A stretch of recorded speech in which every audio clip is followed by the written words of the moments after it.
Here we are. Talk Redriot and you. Born to be kings. Joined always by Jen Isgro and the return of her recaps. Tom Kokoza with his tepid takes.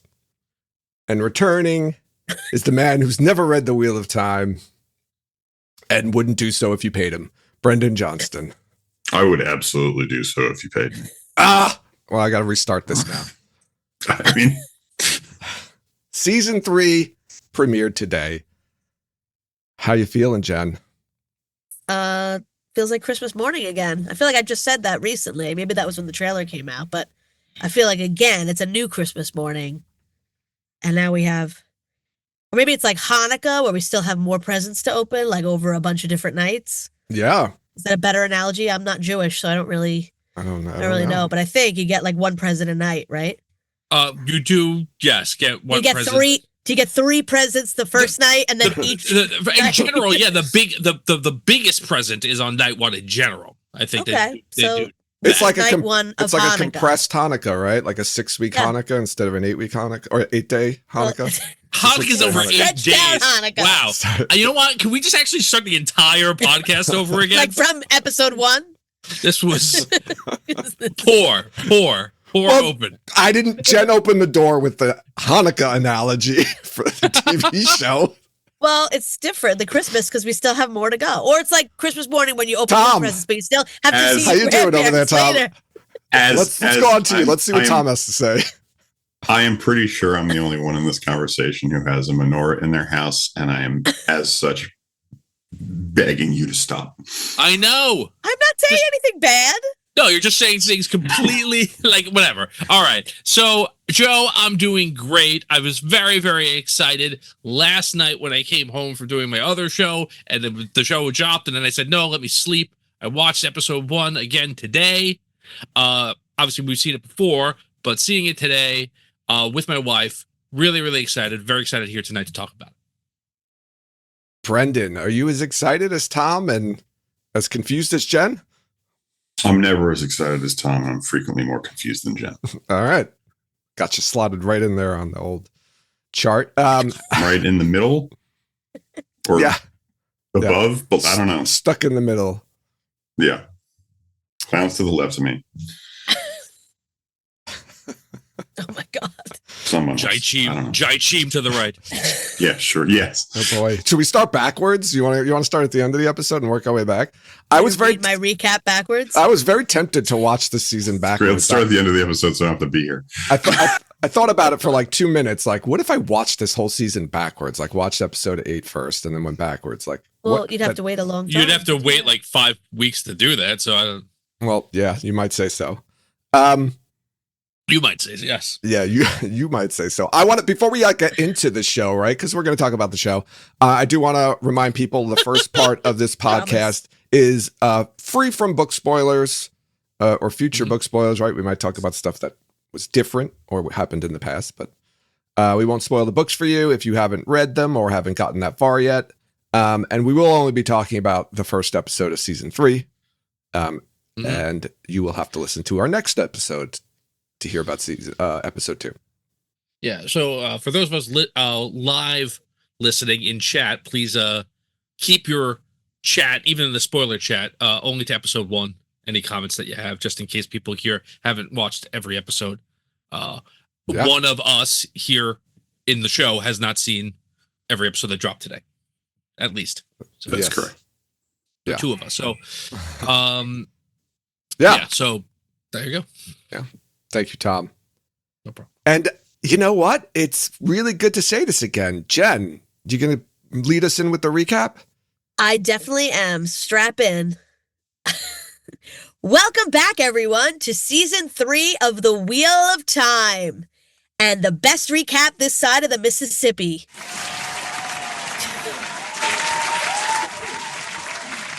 This is episode 301, To Race the Shadow, written by Justine Jewell Gilmer and directed by Kieran Donnelly.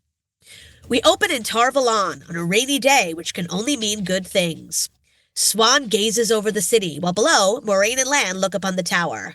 Swan has summoned the sitters to the hall, and specifically called Leandrin to speak, but the Red Aja are not permitted to be inside, per Leane, and I would not cross her with that staff, even before I know what she's about to do with it.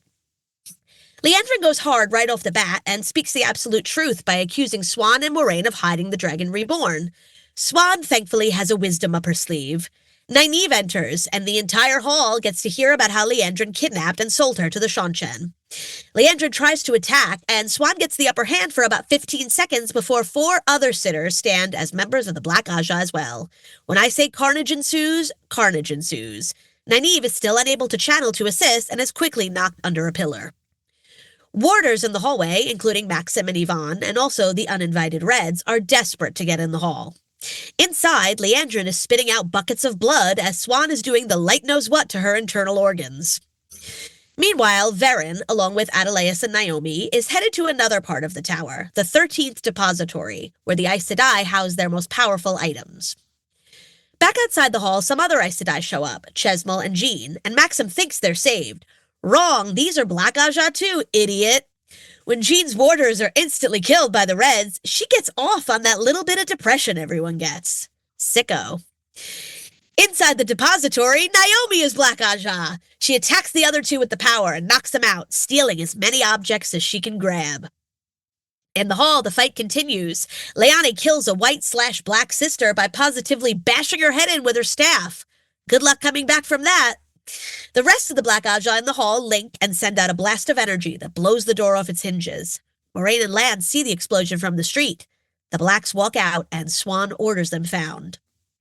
Varen, who doesn't seem to be as affected by Naomi's attack, wakes up her sister, but Adelaus doesn't know who she is. Outside, Naomi meets up with the rest of the Blacks, and the group is confronted by Alana and her warders. They wreck these bitches, including a double run-through of swords into Leandrin, but the healing keeps putting them back to square one.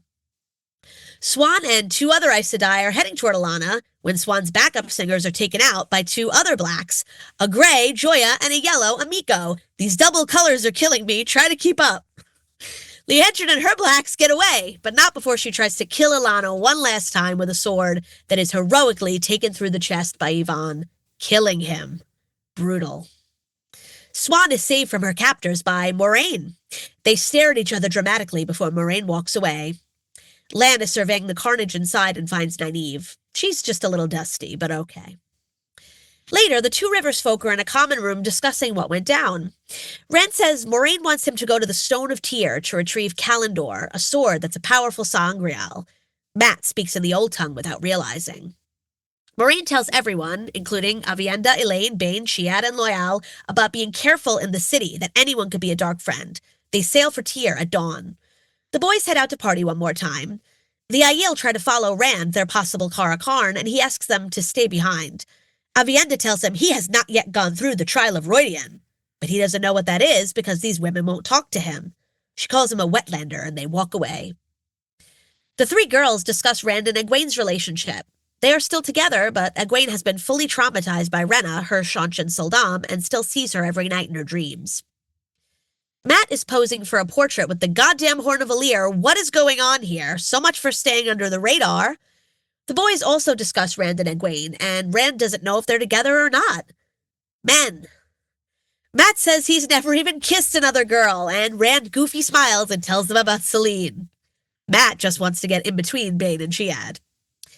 Varen lets Moraine know that the Blacks stole the powerful Ungreals. She says Moraine has to cede control over Rand at this point and wonders whether Moraine should fully trust him.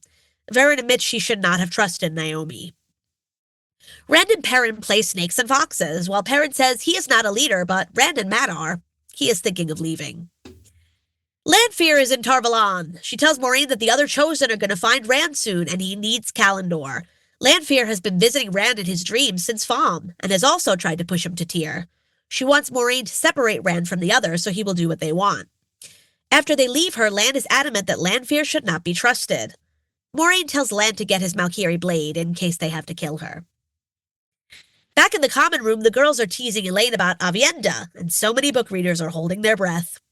They are interrupted by Swan, who tells Elaine she has to be back in Novice White by tomorrow, and sends her away for the night. Moraine overhears Swan telling Egwene and Nynaeve that Rand will soon go mad, and they will be happy for what they have learned in the tower. Egwene doesn't want to go back, but if she leaves Tarvalon without a ring, she won't be allowed to come back. She says she'll go if she could take her accepted test today. Oh, right now. Here we go. This time, Swan, Leane, and a white sister, Alviarin, accompany Egwene to the Arches. Nynaeve and Lan discuss her test, and Nynaeve is obviously still not over it, and the daughter she lost there. Elaine gives a messenger 2 letters, one to Tyr and one for her mother, Queen Morghese. She runs into Aviendha, who has been watching her. Elaine knows Maiden hand talk, and the tension is palpable. She tries to convince Aviendha that Rand is not that bad. Rand and Loial are reading prophecies about the people of the dragon, but no one knows who they are. Whoever takes the stone will rule Tyr.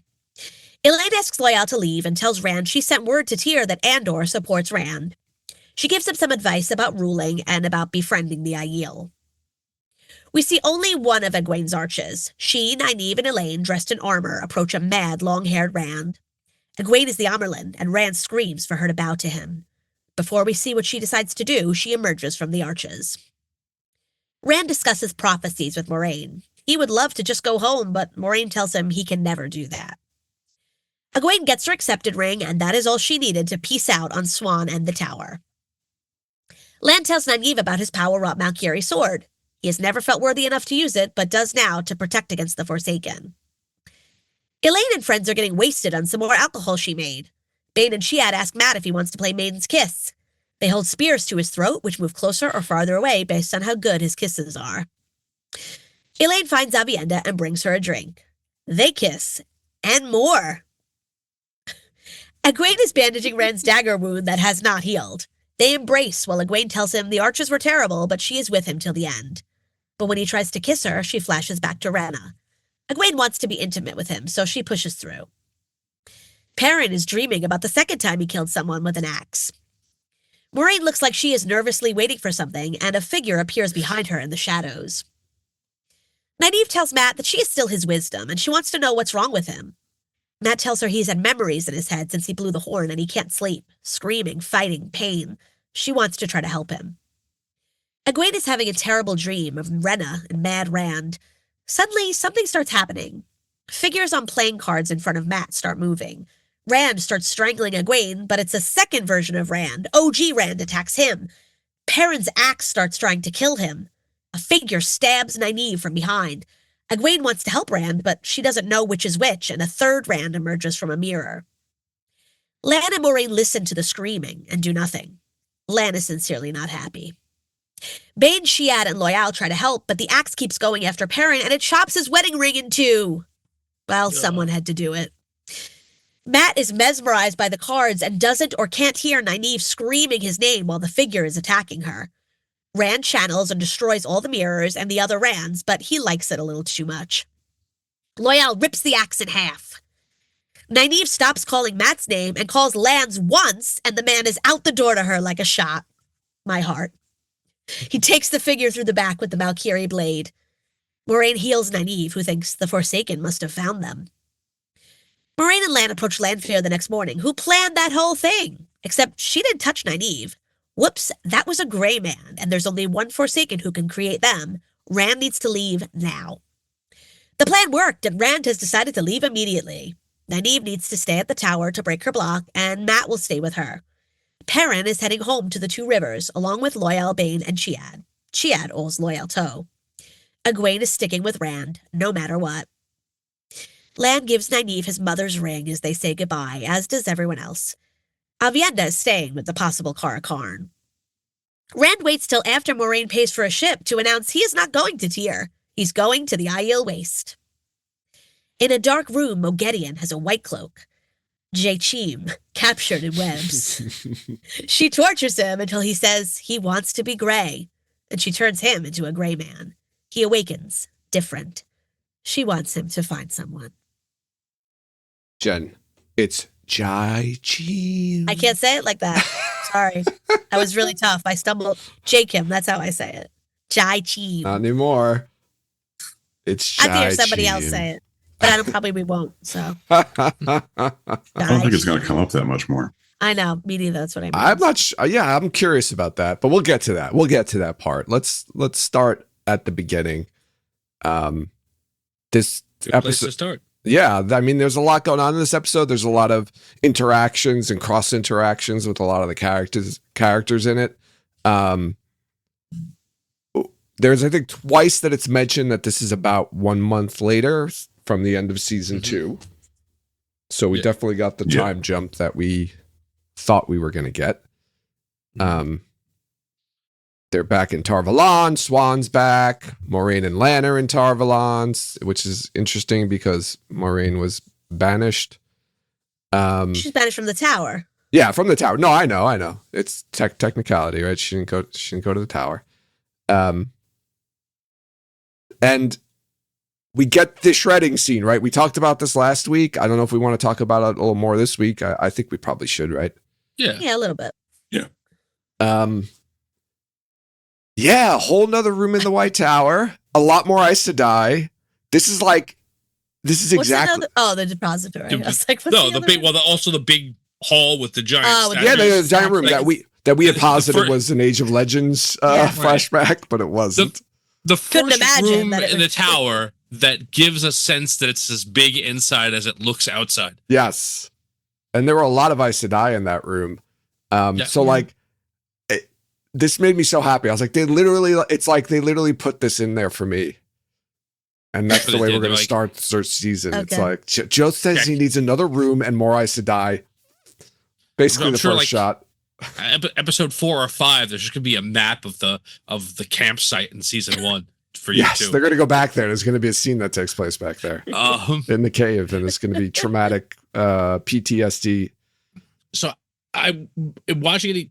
I noted something. I noted it before. I don't think we mentioned it the last time, but like in the scene, when the Admiral is like, "You are a dark friend," and like it cuts to a bunch of Aes Sedai reacting, and they're all like, "Yeah, oh yeah," and then clutching pearls type thing. Yeah, but the ones that kind of overreact in shock are all the black. Yes, they are great. Those are the ones who are like, I can't, what? No, what? And I thought that was really good. It's funny how she accentuates the friend part. Right, she really hits the friend. Yeah.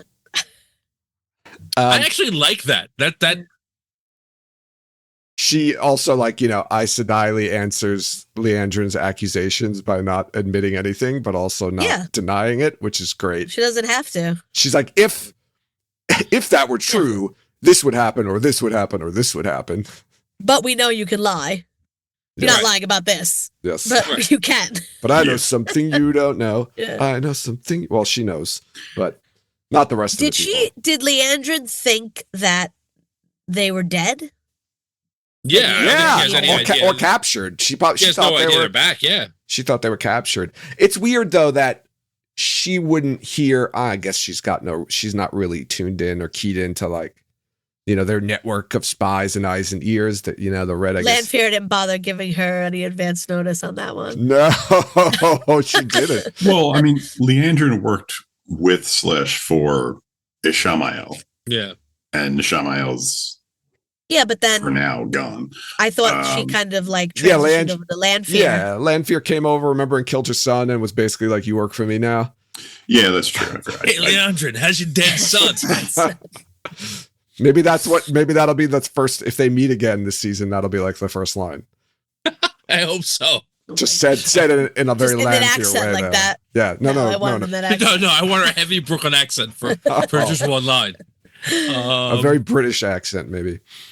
I was watching it too and noticed that all of the black, they cut to them, even before they're in the hall, and they reveal themselves, when you go back and you watch it, they literally cut to the, almost all of the black Aja that go in there and kind of specifically show them as they're walking into the hall. So I like that. Man, crazy wild scene. Watching it again today, right before the podcast, I realized that they really go to the well pretty often with the saw blade weave. Yeah, it's a big move. I didn't realize how literally they're all doing it and all doing it multiple times. I was like, the first one who gets hit with it is a brown, and she was briefly one of my new favorite characters because she was getting up from her seat, and the look on her face was, I don't want to do this. Like, Right. I'm a librarian. Don't make me fight. And then it was. That the girl that gets chopped in half? She gets, Yes. Yeah. She technically could have survived. It's But, possible. I don't think so. Oh my God. I mean, look, if you're going to get cut in half, Yeah. That's- Yeah. that's how you want to get cut in half. That's true. Definitely top bottom rather than left right. You know? Because then there's no coming back from straight up and down the middle. Yeah, from what was it? Was it the trailer? If you have to. Was it Right. the trailer where we saw like the aftermath of that, right? Remember we found the legs and the torso in like a shot, but we didn't see how that happened. So, I mean, obviously seeing the first 11 minutes already, but it's funny to watch, like put those together and be like, oh, that's how it happens. Yeah, they did. Yeah, I noticed that. I guess the more I watched it, the more I noticed like, oh, they really like that saw blade. Yeah, it's mostly like saw blades, fireballs, and just concussive blasts. Or like shields, like concussive shields, walls of force. Yes. Yes. Yeah, so we get the infamous shredding scene, right? Like we got Leane bashing somebody with her Gosh, staff. it's so great. We've got people getting fireballed, cut in half. Nynaeve can't channel, right? She kind of gets knocked out. And then Leandrin's free, and they all link and they do like a concussive blast. Like it looked like the same weave that Egwene does in the second season, right? When she's with the Seanchan and she does her. That it seemed like the same kind of weave, or it's probably the same effect. Yeah. Yeah, and then there's the street. I love the little Western type thing outside, right? Where Alana walks up. She kicks the cloak back too. Yeah. Like she's pulling out of and then the other two come out, her two warders come out. Alana's doing flying flips and stuff. Warders chopping up Aes Sedai. Yeah, that little like magic and steel fight is, I love it. Magic and steel, sword and sorcery, sorcery. Yeah, and man, like wizards and warriors. Leandrin gets killed like 3 times in the first 15 minutes and comes back. Yes. But I was expecting when they, even though I've seen it, when they stab her twice through the chest, I'm like, I expect her heart to be at the end of the swords. Yeah, it's not fair. They stab her twice to the chest and then go for like the double decapitation move, which it's like something they've clearly done before. Yes. They're like, we know. It's like very obvious that this is like one of their big moves. Yeah. Finisher. That's their finisher. That's it. Yeah, it's like they charge their meters to maximum. R2. They hit the right. And of course it did not work, but still. No, I was really, the first time I saw that, I was like, holy shit, they're killing Leandrin in the first like scene. Yeah. Yeah, and then it quickly. I mean, right? You're like you said, Brendan. She gets stabbed and Tom right in the chest. Like anybody else would be dead. Clearly, Ivan gets killed with just one sword through the chest, like instantly. Instantly. But I mean, later on in this episode, right in his heart. Yeah, later on in this episode, we see this similar type of like overly what would kill normal people. Do not kill people on a fantasy television show. Yeah, like I kind of made a note about that, and like I was going to wait until the end, but since we're already kind of talking about it, we were talking a little bit last week, or I was, about how one of the things that I didn't really like about the trailer was the implication that like, oh well, either Moraine or Rand is going to die, which is not going to happen. Like, which I'm reasonably sure is not going to happen, because at least to now, the show has not played with the stakes of main characters are in mortal peril. Mm-hmm. But this episode makes the main characters almost impervious to injury. Well, not injury, just death. Right? They say ow a lot, but yes, even before she gets stabbed twice and almost gets her head chopped off by two swords at the same time, Leandrin explodes with blood. It's true. Well, she's healed after that. They do heal her after that. Yeah. I understand that. Yeah. But like, right. That makes a bunch of fighting less impactful if they're just gonna be able to keep on fighting. Yeah. Well, you have to get everybody down at the same time so nobody can heal each other. That's like. Yes, that's the thing. And it, I don't know. It made me angry when Moraine was like Nynaeve was stabbed 11 times, and Moraine was just like taking her sweet ass time walking up to heal her. She did. Put a little pep in your step, like she could die. She did that that Galadriel glide, like where she was like staring like at the same spot the whole time and kind of gliding across the floor. Like get in here. And then you didn't even show her healing anybody else, but I guess she healed all. They're fine. I mean, really, Egwene only got stabbed once. Like, she's just, like, that's not even. The axe went right into Perrin's chest and cut his hand in half. Basically, it didn't even cut his hand. Well, that's the amazing part. Like, it didn't cut. Like, if that axe would have sliced his fingers right off, like he did. No, he's got like a giant hole in his hand. Yeah. No, but I would have. His hand's like. Yeah. No, I know that, but it should have taken his fingers off. Instead, it chopped his wedding ring in half, which very deftly walks the line between good dumb and bad dumb. Right. That's like the subtext. It's right on the line. I love it. Very. To me, it's like Lanfear being like, "Get over it." Yes, it's like it's over. It's a message from Lanfear. We are, by the way, getting very ahead of ourselves. I'm sorry. That's fine. I kind of started. No, I started it because I mentioned that we got similar type injuries later on. So we're talking about Leandrin, so I led us down that path, and I do not apologize. Go ahead, Tom. You sound like you wanted to say something. No, I think I guess getting back on track with that, right? Swan gets saved by Moraine, as we noticed in Jen's recap, and they're just like, I guess they left. Like, there's no like, it's just like it cuts to the day and they're gone. It's over. Who's gone? Who's all the blacks? They escaped. Yeah. Like that's the end of the chase. There's nobody left to chase anybody, except all the other sisters that were in the tower that we saw in that first shot. That didn't. Well, they're I guess they're cleaning up. Yeah.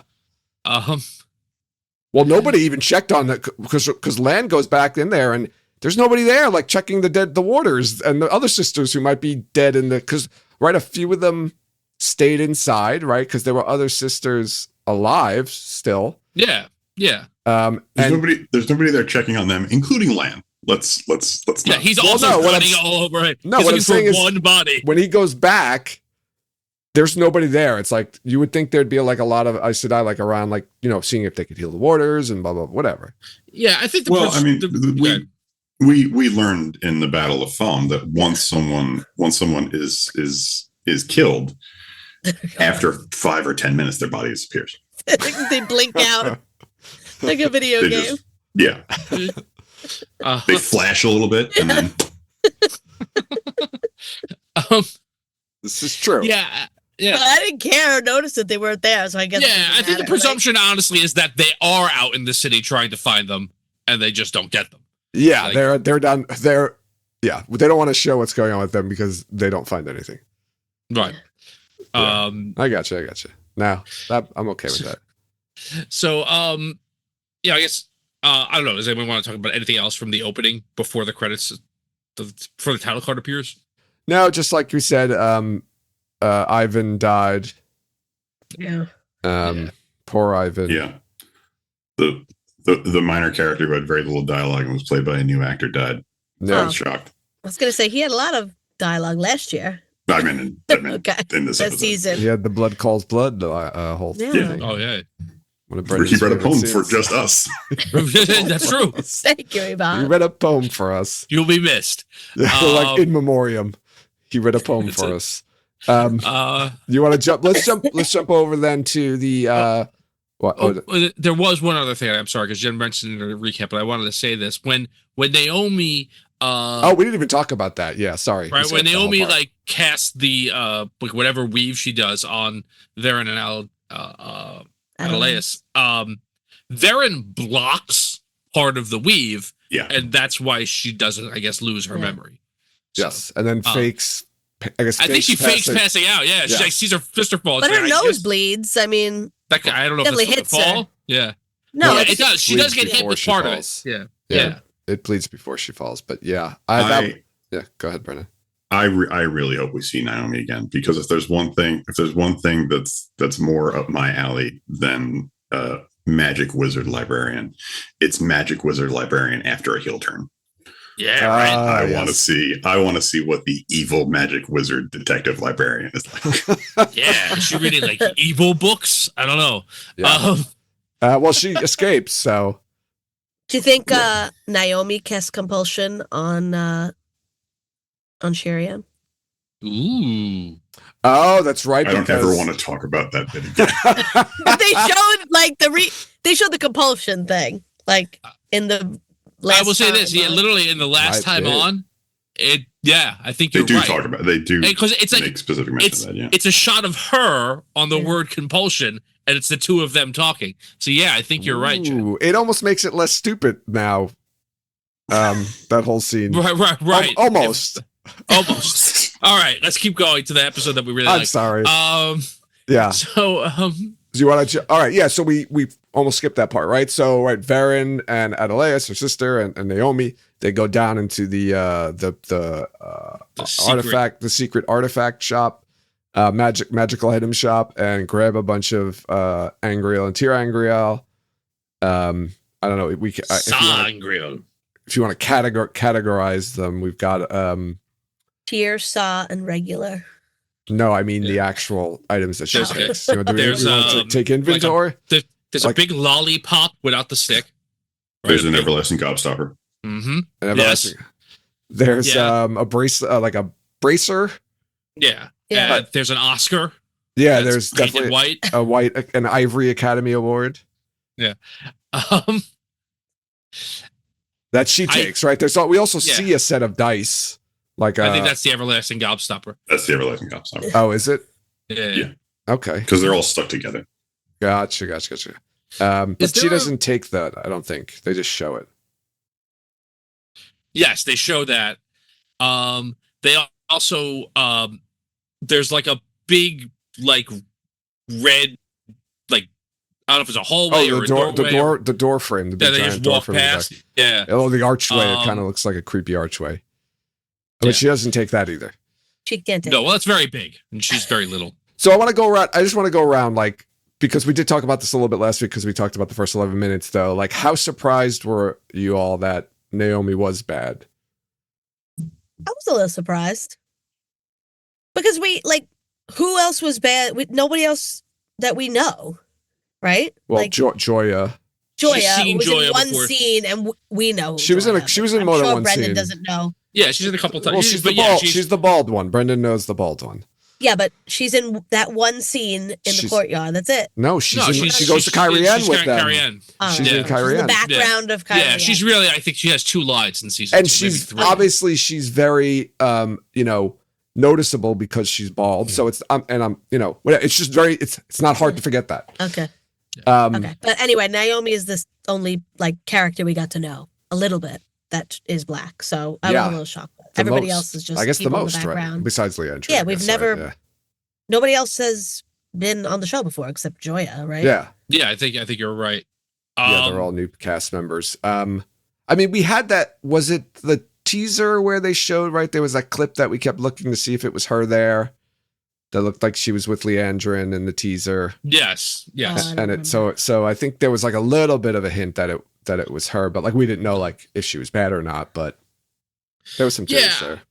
I mean, I think I had no supposition of it really going into this season. There was no I assumed we said in season 2, there's the Brown Aja detectives. Yeah. And they're a team. The other detective, Yasuka, wasn't there, unfortunately, I think. No. she was probably busy filming something else. Yeah. Fair enough. Yeah. So it looks like the plan was to obviously free Leandrin, which was, I think, the last minute change of plans, but it looks like the plans were to steal some of those items. Yeah, how did they know, like, Leandra was summoned to the hall? This wasn't like was there like a code word that went out? The code red? know. The girls were pretending, obviously, all of them were pretending to be shocked at this development. I think how did that plan go into motion where she was on her way to get this, or did she just take the opportunity and then come up and be like, oh, it's going down? Like, how did that? Naomi's whole job as a dark friend was to be a sleeper in the Brown Aja and wait for someone to show her the 13th depository so she could steal all that shit. What if she came up with the bag and everything was just like business as usual?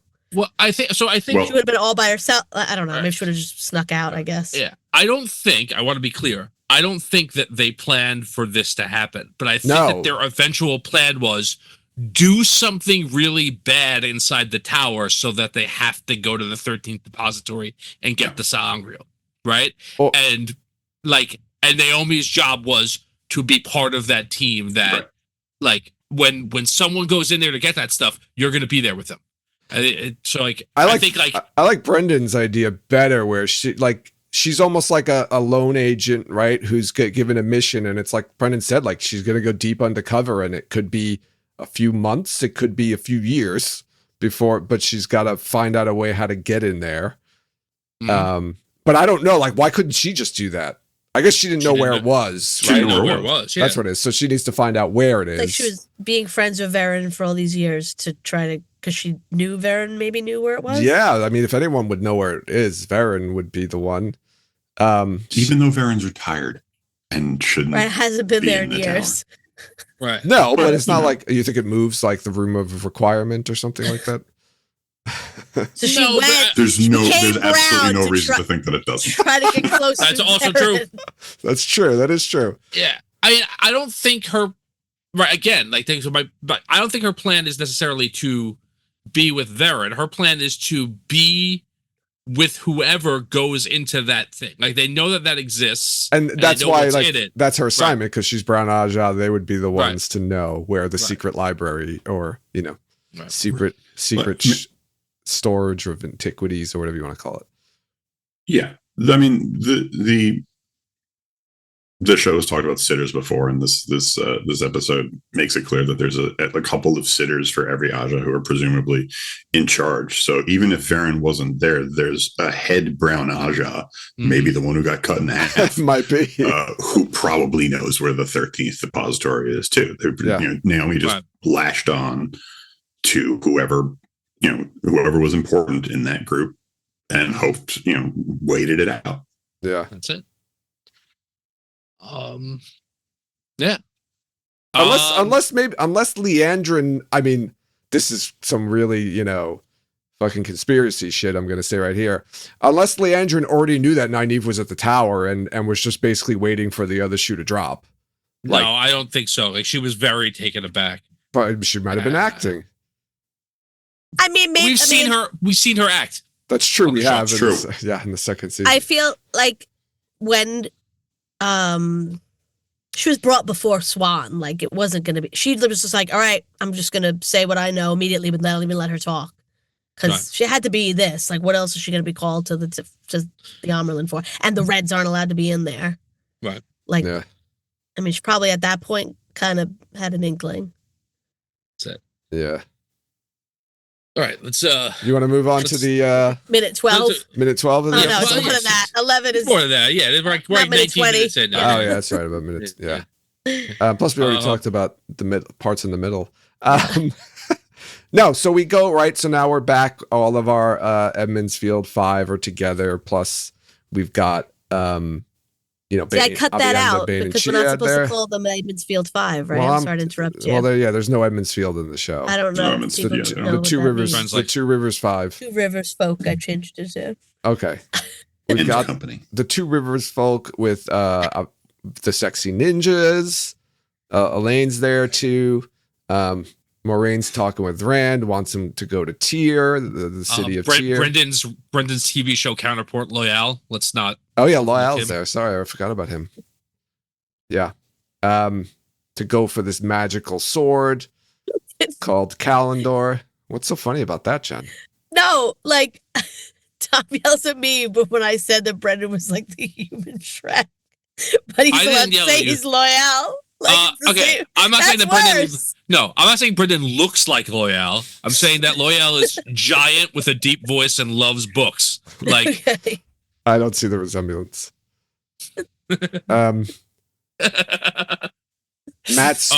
Matt speaking the old tongue without realizing it.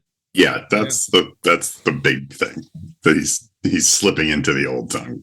Yeah, and like speaking it. It's interesting because this, you know, right after this scene, right, they all go to the boys go out for a drink and they're all happy. Matt's got the horn. Hey guys, the horn's back.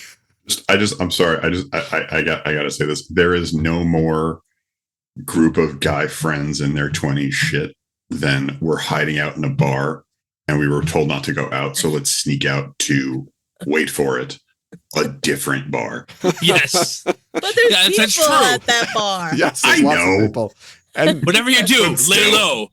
Let's go to a bar that doesn't have walls. And they immediately like don't leave. And like Moraine's like barely down the steps.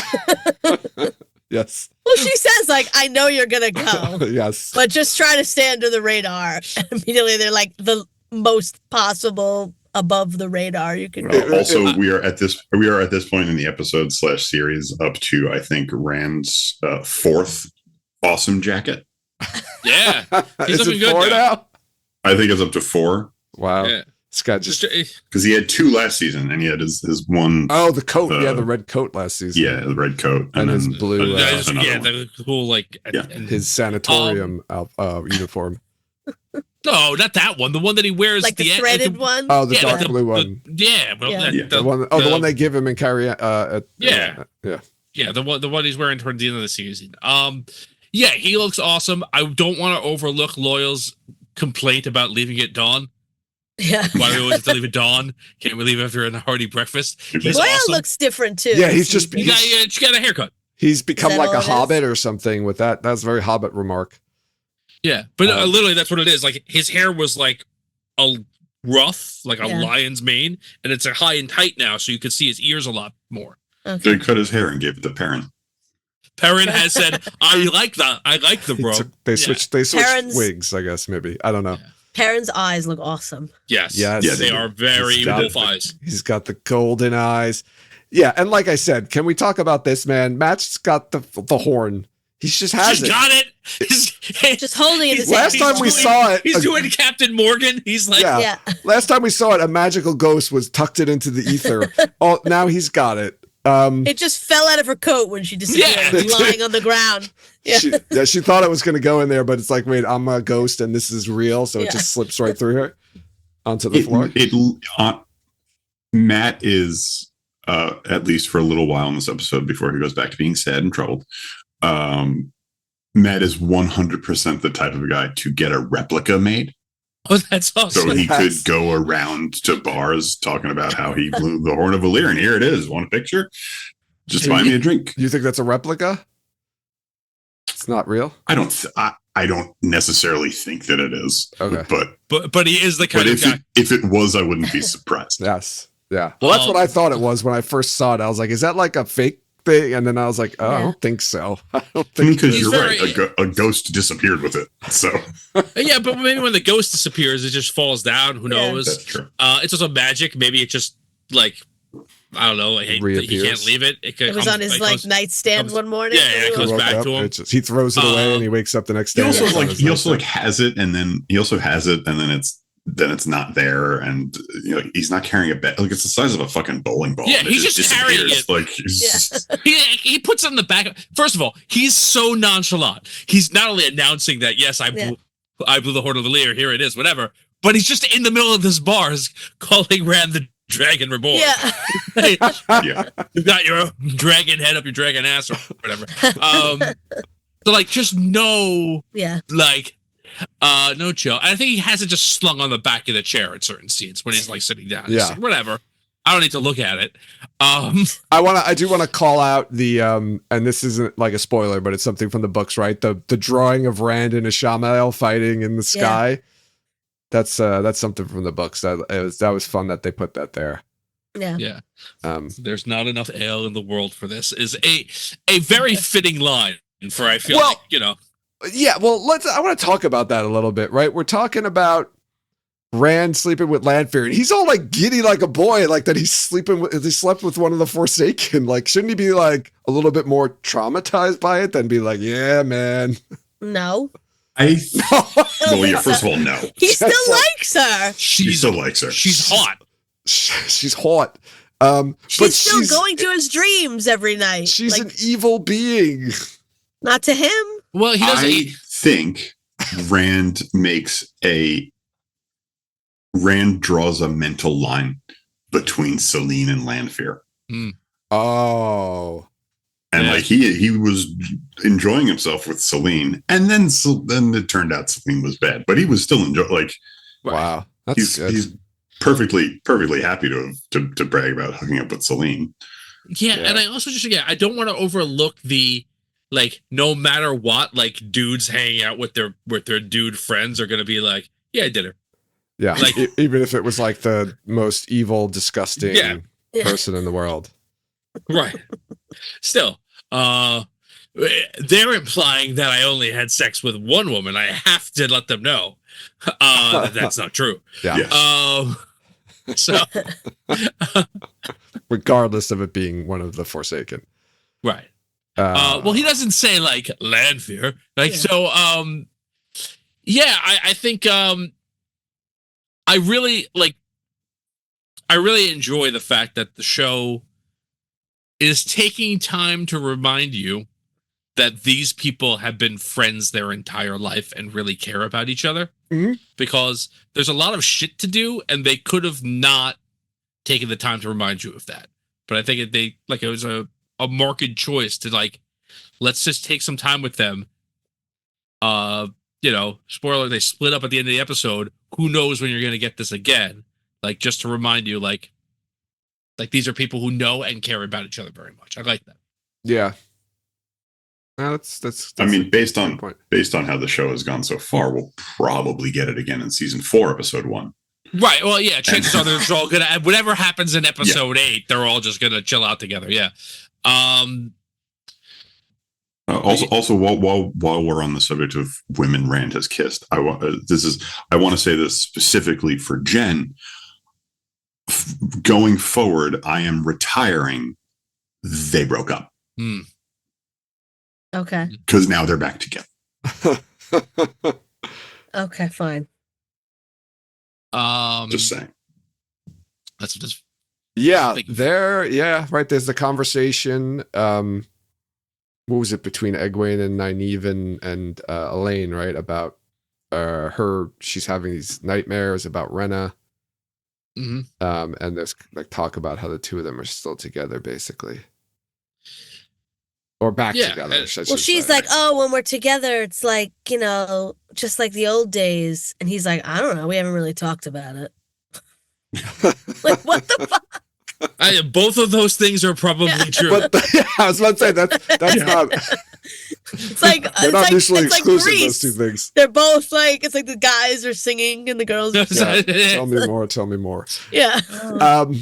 Did you sleep with Lanfear? But it's so funny. So when I see this scene, I immediately think that they're sleeping together again. But I don't think they are, because in the scene when they're in the bedroom, like, Egwene's like, no, I want to try. Like, it looks like they haven't slept. They haven't slept together since, whatever. Yeah, like every since time season 1, I guess. Yeah. Yeah. But so they did then. They did that. Yes, they did in this episode. Yes, in this episode they did. Yes. So there's something in that because we're bouncing all over the place, I guess today. Well, we're following threads, right? So this is sorry, go ahead. So in the beginning of that scene, right? She's like changing his bandage because his wound on the side looks like it's not like fully healed up. Yeah. And like when she goes to like touch it, like he pulls her hands away, and then like seconds later, like he puts his hand like on her neck, and she like pulls away from him. Like they both have like these do not cross signs. Yeah. No touching. And there's a callback to that at the end of the episode, which I really enjoyed.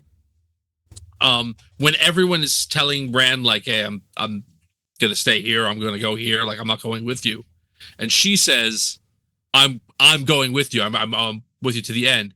He puts both of his hands on her neck. Yeah. Does he? To try and get her to go away. Oh, really?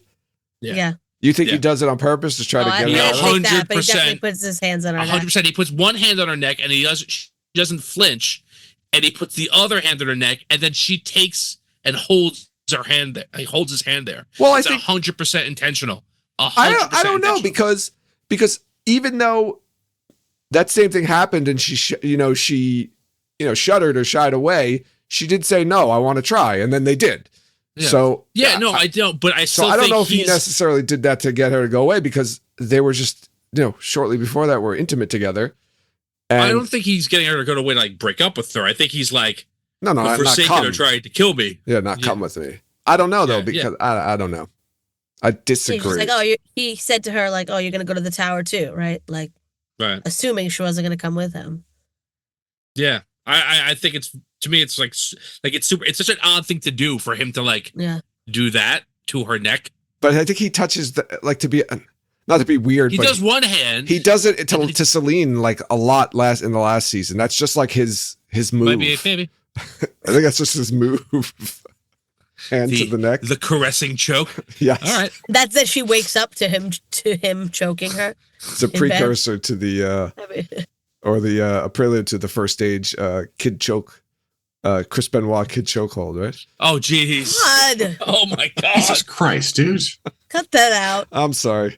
Cut that. We'll cut it. Oh. Anyway. All right. Just start over. We've got right. Speaking of Lanfear, let's just go into this part, right? Lanfear shows up in Tarvalon, and has a nice conversation with Moraine and Lan. It seems like they're working together. Yeah. They're besties now. So Moraine's kind of bad now, right? Like, are we? She's definitely walking that line of like. This is like It's very Professor X Magneto. Like, oh yeah, there's one of them's technically good because that's what it has to be, but they're both pretty much doing the same shit. I think that she can't like not befriend Lanfear, but like it's better to be this than being murdered by Lanfear, like, and not be around. Like, she knows that Lanfear is not going anywhere, so if she's like on a like I don't know. Yeah, no, you're right, Jen. Right, she knows. Like, right? That's what she has to do. Yeah, I think you're right. I think it's like a survival. Yeah, I think so, but I also think Lanfear is right in the fact that like you think I'll hurt these kids to do what I want, and she's like, yeah, that's the only thing I like about you. Yeah, I mean, she says it in the first season, right? I'll kill everybody before I let them alive. Yeah, before I give them to the shadow, or whatever, something like that. But I think one, like you said, it's a survival thing, right? She's like you said, Jen, like it's either that or Lanfear's probably going to kill her, or that she has to fight, whatever. But it just so happens they both want him to do the same thing. Because they kind of both want him to succeed or I shouldn't say succeed. They both want him to get powerful, right? Because not have the Forsaken kill him. Yes, I think they both want that for very different reasons, though. Well, it's funny. I don't think you have I don't know if you know what Lanfear's reasons are. Like, I think you're pretty confident you know what Moiraine's reasons are. Hey, I'd like the Dark One not to win. Yeah, and right? I don't think Lanfear's reason. That's what I'm saying. I don't think. Yeah. That's what I'm saying for two very different reasons. Whatever Lanfear's is, it's not anywhere close to what Moiraine's is. Right. But they're both. This is like a Machiavellian type thing here, right? Yeah. Same means to a different end. So I'm going to throw something in here. They had like the live event on the the global fan event. The global fan event, right? And in that, while you were watching episode 1, there was a live chat, and Rafe Judkins was in there occasionally, and other people from the show. Madeline Maiden was in there too. Yeah. Oh, really? Yeah. So at the beginning of this scene, when Lanfear is walking down the street, and there's that like shot of her, like he said, like literally, they saw her costume, and the director was like, "We gotta put a scene in." Kieran Donnelly added that scene in later because the costume was so good. With her walking. Yeah, just because they loved like the stripe. Yeah. That wasn't in the script. He added that scene in there. He's Kieran Donnelly's the director of the first two episodes and the last 2 episodes of the season. So that's awesome. Yeah. I forgot about that time. I was there for that part because I know I did have to leave. But yeah, I saw that. That was so cool that they were in the chat. Yeah, it definitely was. So anyway, right? So there's a whole conversation between Lorraine. Lanfear and Moiraine, which is called Lorraine. Yeah. Lorraine. Lorraine. Sorry. So you can't call them Manfear because that's something else. That's somebody else. Monfear. Monfear. Wafir. Anyway, right, Lanfear's been visiting Rand's dreams. They both want him to go to Tyr to get Kalendar, like I said, for 2 different reasons. Lanfear wants him to use it so he can protect himself from the other Forsaken who want to kill him, who we know Shamael let free at the end of season 2. Moiraine wants him to get it because it's part of the prophecies, right? We hear about the prophecies in there. I think it's also to kill the other Forsaken, though. Yeah, also to protect himself against the other Forsaken. I think that's like a second. Yeah, a secondary result of that. And also, it sounds like the Forsaken aren't too happy with Lanfear, right? Moiraine says something to Lan about that, like she betrayed them. Yeah, well, I think we got a little of that at the end of last season with Moghedien. Yeah, I mean, she did try to not free them, I guess. Oh, she definitely tried to drop them into the bottom of the ocean. Yeah, that's how I guess she betrayed them. She didn't free them. No, I think the sense is that she portrayed them like in the Age of Legends, and like, even at the end of season 2, like, Moghedien says something about like, you and Shamael like cared about turning him, like all the rest of us wanted to do is kill him. Yeah. Right. And we learn what can kill Forsaken in this episode. Well, so, do we? Or do we learn that somebody thinks that? Well, okay, I'm sorry. Yes, somebody says that. Yeah. Because, just go ahead, Jen. Sorry. What does Moiraine stab Lanfear with in season 2? Is Just that a regular Rand's sword or a sword she brought with her? It's not. I don't know whose sword. I guess we don't even know. It's Rand's sword. We don't even know how she got there.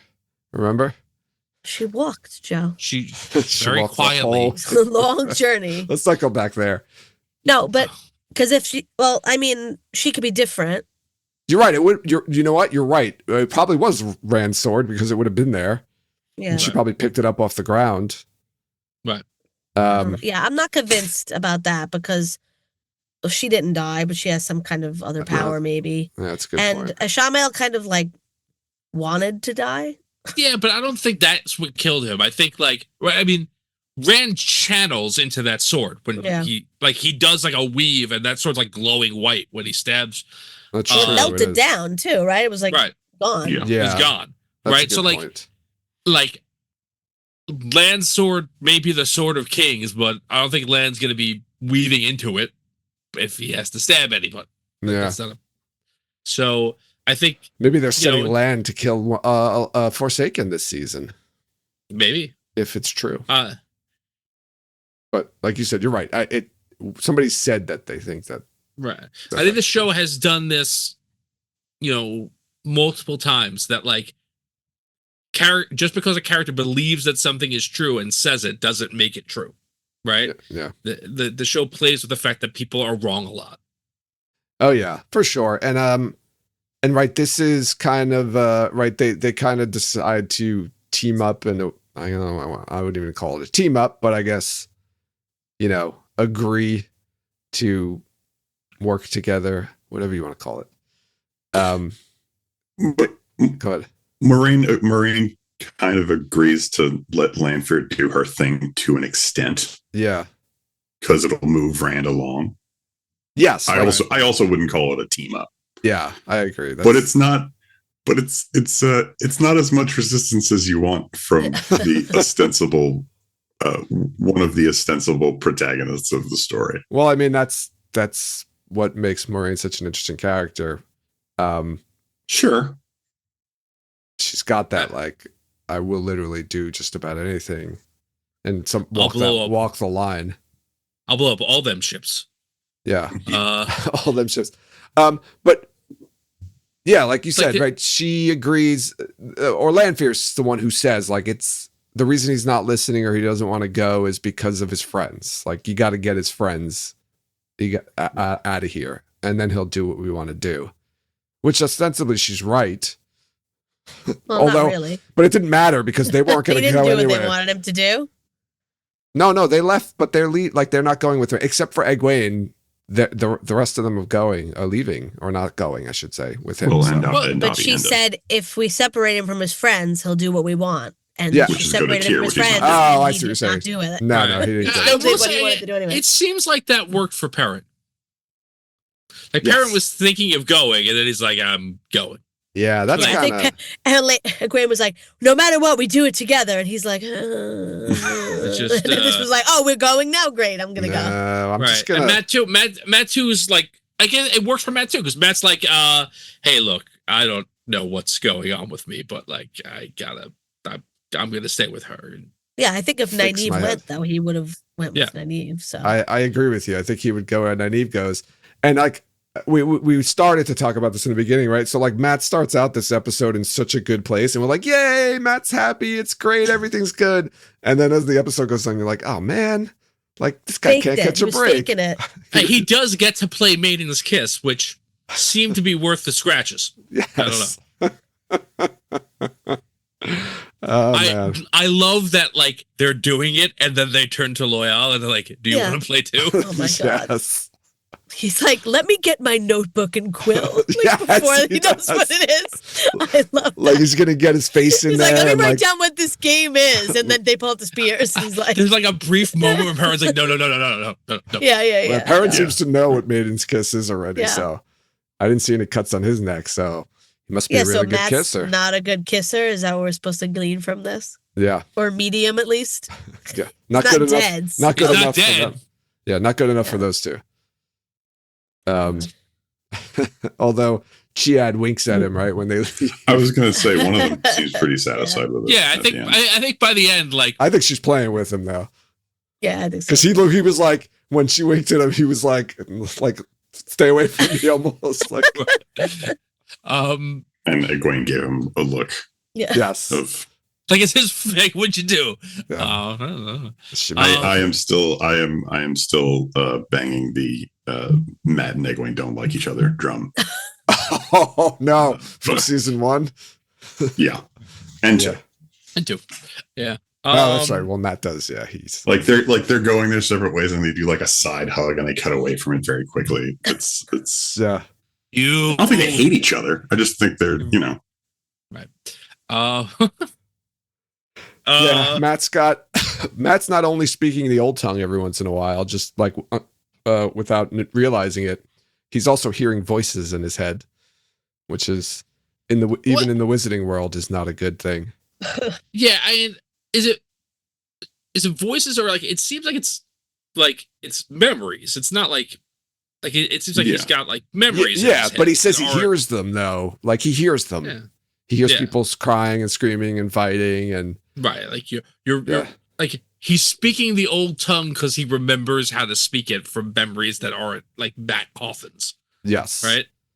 And Nynaeve's gonna fix him or try to fix him. Well, is that just like all of his past lives? Because when he blew the horn, he was like, "Oh, I remember how many times I fought with whatever," and now, but now, like they're all existing in his head at the same time. I think that's it. Yeah.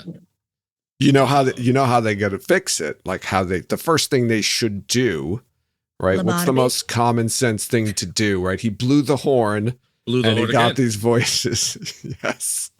Right. Well, right. That's the first thing you do. Try blowing the horn again. Maybe they'll go away. Turn it around. Suck the horn. There is no other end, though. That's the problem. Right? There's no opening.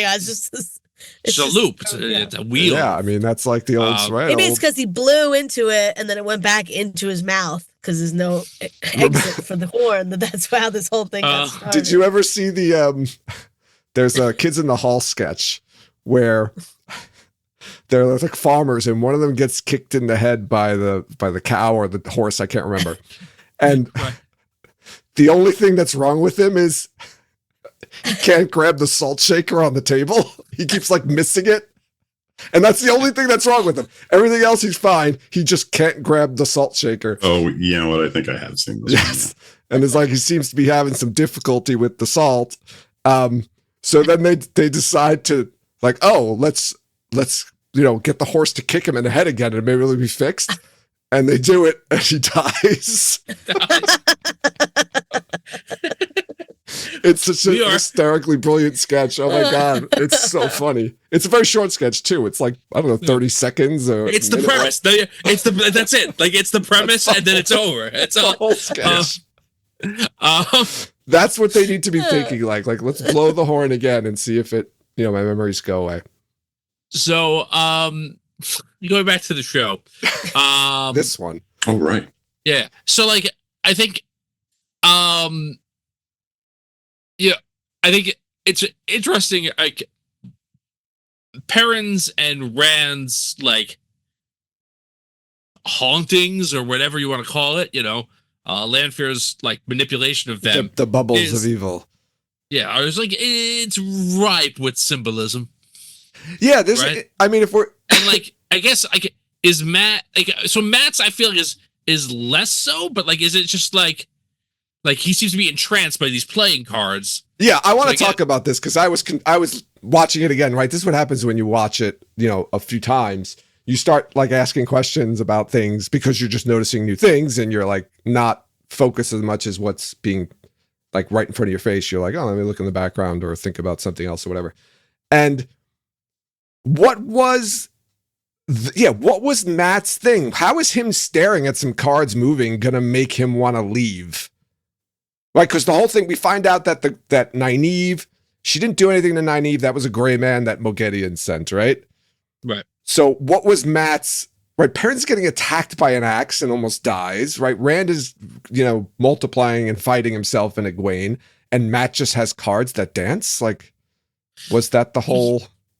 Yeah, I mean, I guess, like, I'm trying to think of it myself, right? What that is. I think, yeah, I think after his experience with the dagger, Matt is worried that he's going to go bad or crazy again.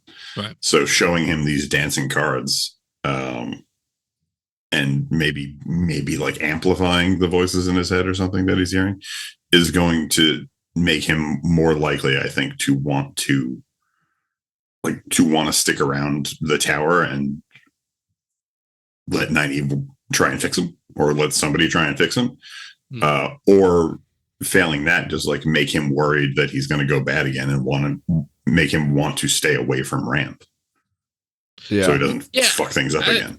That works for me. He did stab Rand with his magic evil dagger last season, so it's true. Yeah, and like whatever it is that's going on there, you don't really once you see like the cards like kind of come to life and like bloodily I guess, try to hack their way out of the cards or whatever. Like, you don't see what he sees after that. He's just kind of like in a trance. So yeah, who knows what he actually saw then. I feel like I was thinking this about Nynaeve, but it could go for the rest of them too, because Nynaeve wasn't supposed to be getting stabbed. Could it be that like it's just a distraction so that when he comes out of it, he feels like shit because he couldn't help anybody? Like, because I feel like that's his reaction when he sees Nynaeve, he's like overcome with like guilt that he just like this just like happened behind him and he wasn't helping her. But it also could have been like, I'm like a shitty friend, which again, and my friends are all almost dead, and I was just like standing here and did nothing, and nothing happened to me. It was just like, like something like that. I'm going to ask the obvious. Part of it too, I'm going to ask the obvious question, and I put a poll on Discord here. How many people here thought those like characters on the cards were going to come alive and attack Matt?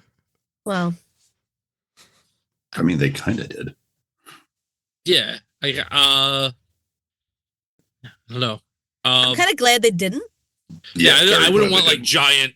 No, I thought they would come alive and be like. No, I thought they would become like tiny real. Little arrows like at him? No, they'd grow big and become like real, actual, like not look like cartoon drawings. I don't think it would have looked good. There's no version of that that's good. Okay. Yeah. Like, I feel like you already have like multiple like Rands coming out of mirrors and attacking. That's very 1980s kid-oriented fantasy movie shit. Like, yeah. I get what you're saying. Yeah, like I said, it was very Alice in Wonderland to me. I just want to. I didn't say that it looked good. I just said, did you think that what was going to happen when you saw it? I think the show's better than that. Okay. Just a quick aside for the Rand fighting Rands scene. Yeah. There's like a brief, like it's very quick, where it's Rand, I think, versus 3 Rands at one point. And like it's after like I think Rand picks up a knife, real Rand, and then a Rand with a knife now comes out of one of the mirrors. Right? And it just goes into this the only way I can put it is this very Captain America-esque like combat scene where he's fighting the 3 of them at the same time. And I was like, that's really well done. And it was relatively quick because it's a lot of cuts between them. But I just really liked that. They did that very well. Yeah, that whole sequence was really well done. But this all there being 3 or 4 Rands on the screen at the same time. I don't think I would have noticed this if it had just been one of them, but there being 3 or 4 Rands on the screen at the same time made me very aware that Rand was wearing a t-shirt. Yes. And that's weird for a setting like this. Like it's just like a regular t-shirt. A pajama shirt. It was just like, it was like in the month they were on a boat, they stopped at an Old Navy. Right. It's just a he already had a sweater from the Gap. That's true. No, I understand. That was his Abercrombie. Abercrombie. Okay, sorry. You can get a t-shirt at Abercrombie. American Eagle, maybe. But it was very. And the show does stuff like that a lot. And I don't like. One of the things that's frustrating about the show is I don't know if it's intentional. Like, there's a point where Matt talks about something going 100 miles an hour. Yeah, I noticed that too. Did he say that? Yeah, that's a weird. He did. He said 100 miles an hour. Yeah. Which is, I mean, they have miles, I guess, and they have hours. So it makes sense that phrase could exist. Do you think there's an actual measurement of speed that exists in this world? But they have horses. Going that fast. Horses and cars. Nothing goes that fast. A joke car does. 30 miles an hour is unbelievably fast. Yeah. But even that, they don't have any way to time it to like say that though. Like, even if they could say they have time. They have time. Time. There's time. No, but they don't have like time. They don't have stopwatches. No. Or they have like speedometers. They're traveling slow enough that they can literally tell time by the sun, no matter where they're going. But that's useless when you're trying to see how fast something is, right? You're not racing horses and looking at the fucking sun to see how fast they are. The point is that like they can't travel fast enough for it to be useless.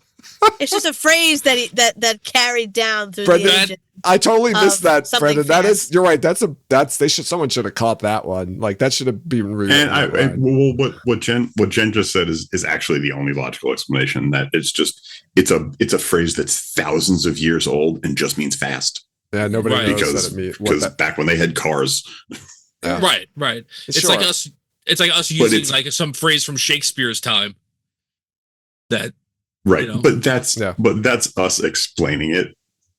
It's like I don't think whoever wrote that line was like, oh well, in the Age of Legends they had machines that could go blah blah miles an hour, and that's why this phrase is lasted all this time. They just wanted to say fast, and they said 100 miles an hour. It's just that's all.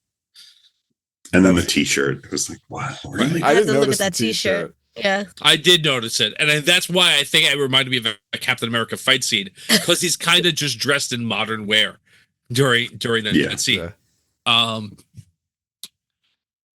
We can ask Sharon about that T-shirt. Make a note of it. Memories running through my head like a galloping steed. Yes. Yeah, could have come up with something cool like that. Like a rushing river. Well, Matt's a horse trader, right? His family's horse traders. He said. So he should be like say as fast as like I don't know, name a breed of horse and then something like that. A Terran. I think the Tyr has horses. Yeah, the Tyr has great horses. They're supposed to be like Spain, like the Spanish horses. Yeah. T-shirt.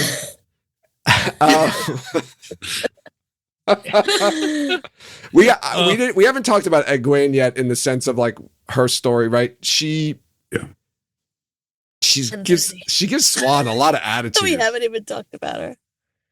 She's extra helpings. Yes, extra helpings is sass to Swan. She basically says, "Okay, I'll go back to the tower, but I want to go through the accepted test now." Immediately. And she does. Then she's like, "Okay." Even more than that, like she's like, "I'm leaving," and Swan's like, "You are, I guess."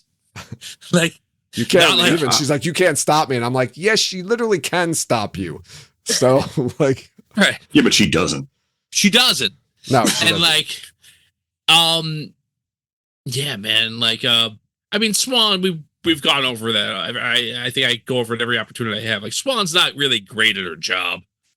No, that's true. And under her watch, should have switched jobs. Yeah, and she actually, at least earlier on in the episode, kind of admits, like, "Hey, there's stuff I do that I wish I didn't do, but I did it." Yeah. So, yeah, but like Wayne just kind of like totally curb stomps her. I've never been like wild about Elaine in the previous two seasons, but the total like fake out and fuck you she gives to Swan is maybe the coolest thing anyone's done in this whole show.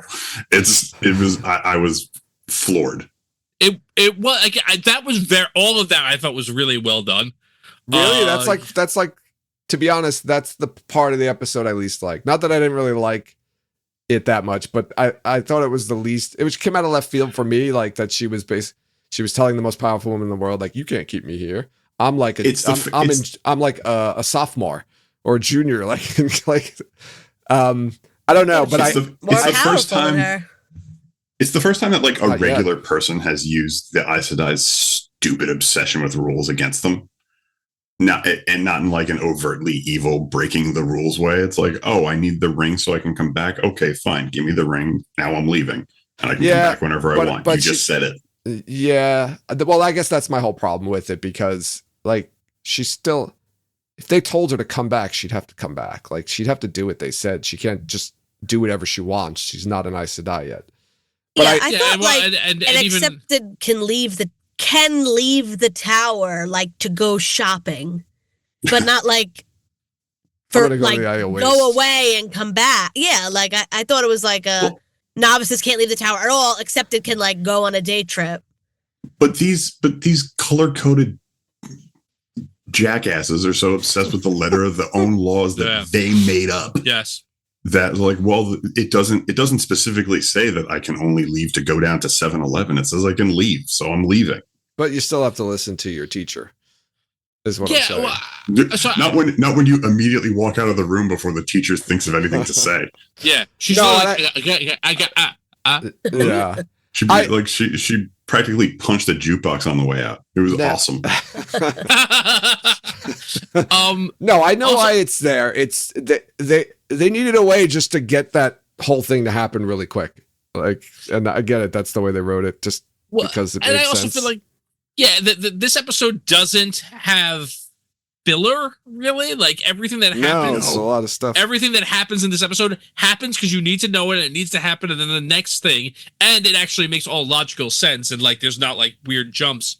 I think that's quick, but I think that Brendan's. I read it the same way. Like Swan's literally so flabbergasted that she can't think to tell her like, no, you're gonna be on penance or whatever. Like no, she's gone.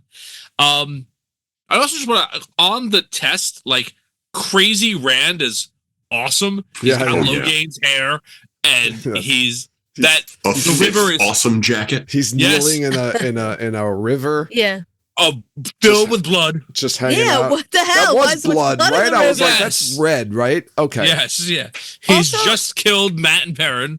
Great. When Egwene comes out, she's also covered in blood. She's like, what happens in there? Steal yourself, sisters. And then the next time you see her, covered in blood. That's Rand's blood. Yes. But how? Because she can't channel. Or it could be the blood. What do you mean? I think in the test she can't channel the arches. Well, Nynaeve not supposed to be able to. I know, but if everybody just can now, it's like not really. Well, maybe it's the blood from the what's it called? From the water. River? Yeah. Yeah. You don't know. Well, I mean, not to get real grim with it, but you're right. She can't channel, and she killed him anyway. Right. Yeah. I don't know how that would be possible. Well, what about Nynaeve and what about the fake Nynaeve and Elaine? Could they channel in there? Because it's not really them. Yeah. She may have had to literally like put him down. Like maybe they like held him. I think she probably killed him, but I just don't know how she would do that. I really liked her hair. I really liked Egwene's hair in that costume. They all those costumes, by the way, which were like heavily featured in the trailer and like pre-season like still photo releases, and one of the four of us, who was named Brendan, said there's no way they're really dressed like that in the whole season, or even in any like real part of the season. That is a dream. That is a vision or something. There's no way those are their real costumes. You were right. And he was right. Yeah. Called it. Go, Brendan. Because they look too good. They can't look like that all the time. No, and from what we understood, they were kind of uncomfortable too. Yeah, people. Right. They were uncomfortable. Kira, like she referenced that. Yeah, she talked about that like armor bodice that she had to wear. Yeah, and this is like, and then the next scene, right? Obviously, Egwene comes out and sasses them and says basically, "I'm leaving," like we talked about, and then we get the scene with her and Rand. Yeah. And I really like their conversation just because they keep asking. Like he keeps asking questions and like she's not necessarily answering them, and he's just like knows what the answers are already anyway. Well, it's the same question he asks her in episode 101.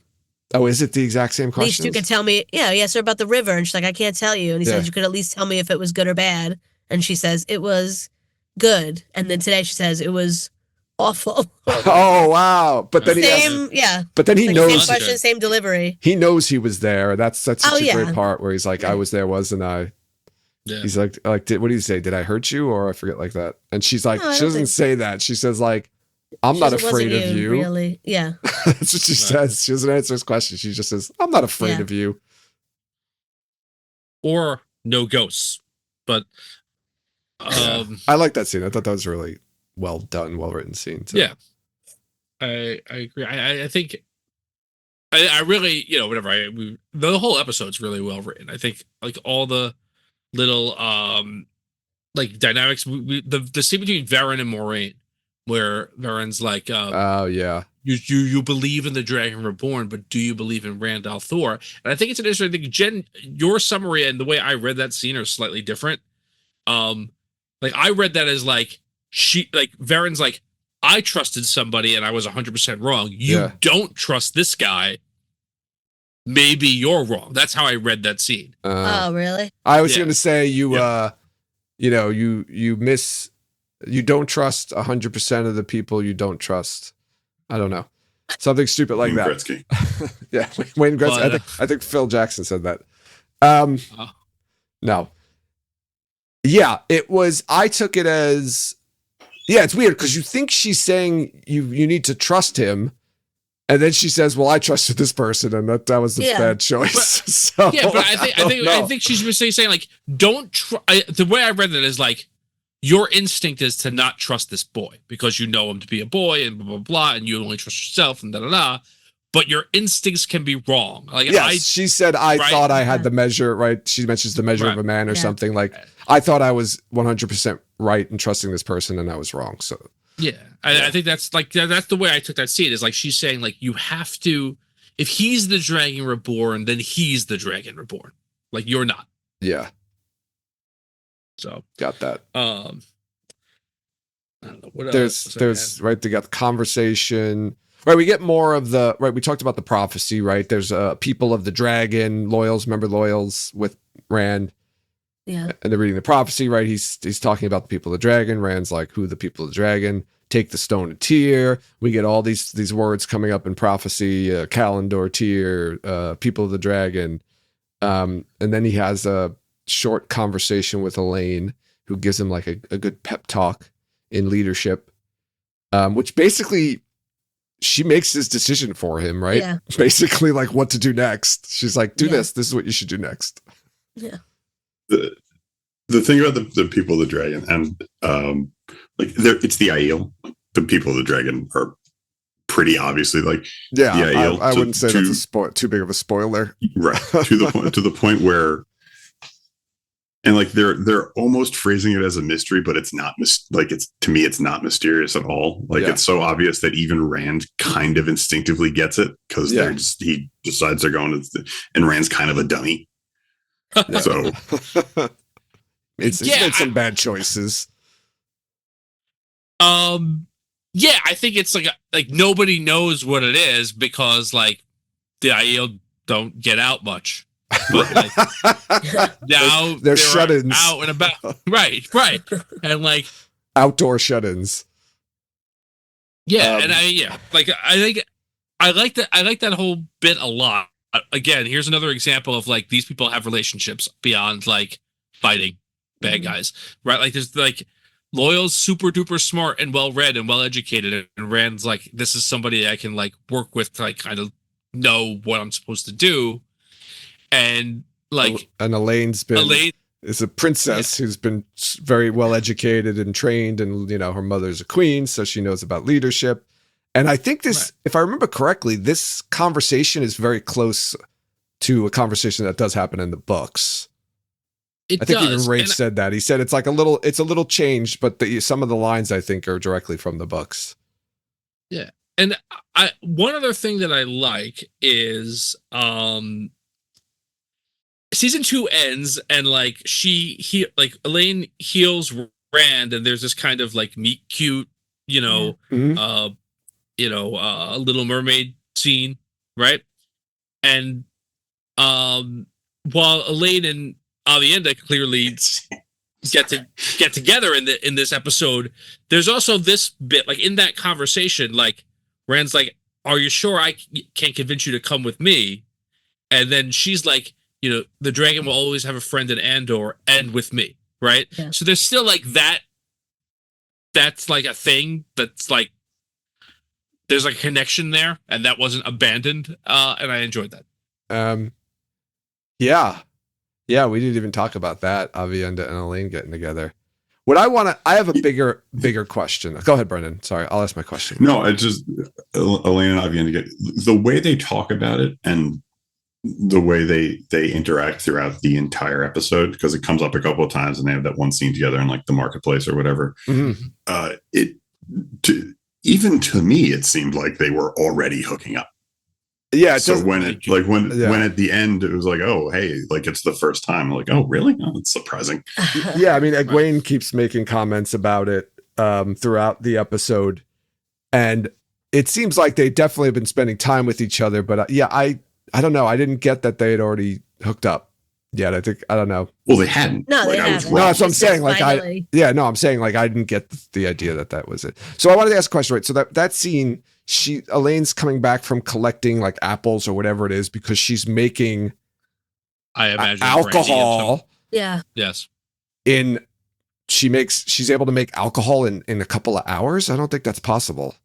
With the power. It's already established that she homebrews with the power. Oh, I didn't know she used the one power for that. I never got that from that scene. Yeah. Okay. Homebrew. I'm going to start calling her Homebrew. That's her new nickname. Okay. So Homebrew and Avienda.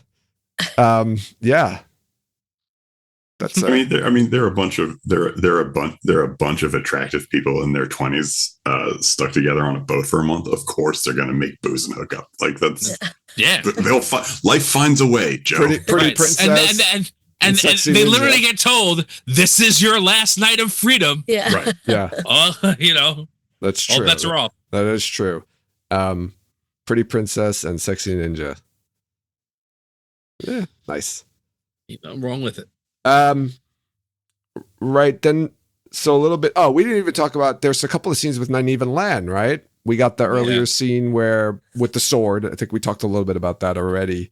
Lan talks about how it's a Malkier sword, like the blade of his ancestors or whatnot. That's the power wrought weapon, right? Moiraine's like, get your Malkier blade because she has this theory that the power wrought, which means. I'm sorry. I was just going to say, which means made with the one power, Brendan. They actually use the one power. They explain that. They explain that. Oh, okay, they did explain it. Okay. Yeah. Lan. Also, I know what the word wrought means. Okay, but I thought maybe you'd get confused and thought it was. I thought we'd have another daughter heir situation. Well, that's fair. That's very fair, Joe. Yeah, you could say power raw. Touche. POWORORAH. Power raw. Wait, Lan leaves his Valkyrie blade in the tower? Does he have like a locked closet somewhere? Yeah, why not? It's probably the safest place for it to be. He says he's not worthy of it. That's why he doesn't like carry it. Yeah, he says I can't remember if it's this scene or the other scene, but he's like, I think he makes some reference to like, this is like, that city is as much as home as any place is, right? Yeah, so he's got nowhere else. Yeah, he doesn't. It's not like he's got another place out in the country or something like that, or Malkier. I know, but like Moiraine was banished from the tower. He wasn't. Like they would have packed their stuff and got out. Yeah, they still have like rooms there. It's weird. I don't know. Yeah, this was another scene. This happened a couple of times in the second season, but it was Lan and Moiraine. And I think Swan and Moiraine a couple of times. This was one of those scenes that the show does very well, where like the chemistry between the two actors is so good that I felt like I shouldn't be watching this.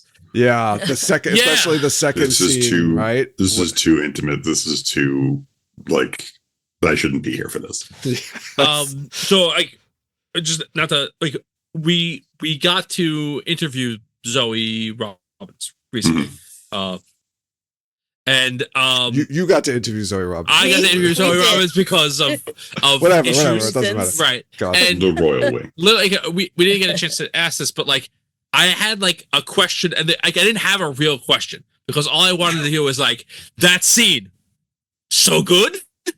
Remember when you were in the Beatles? Yes, that's what it was like. It's Chris Farley. Remember that scene in Die Hard?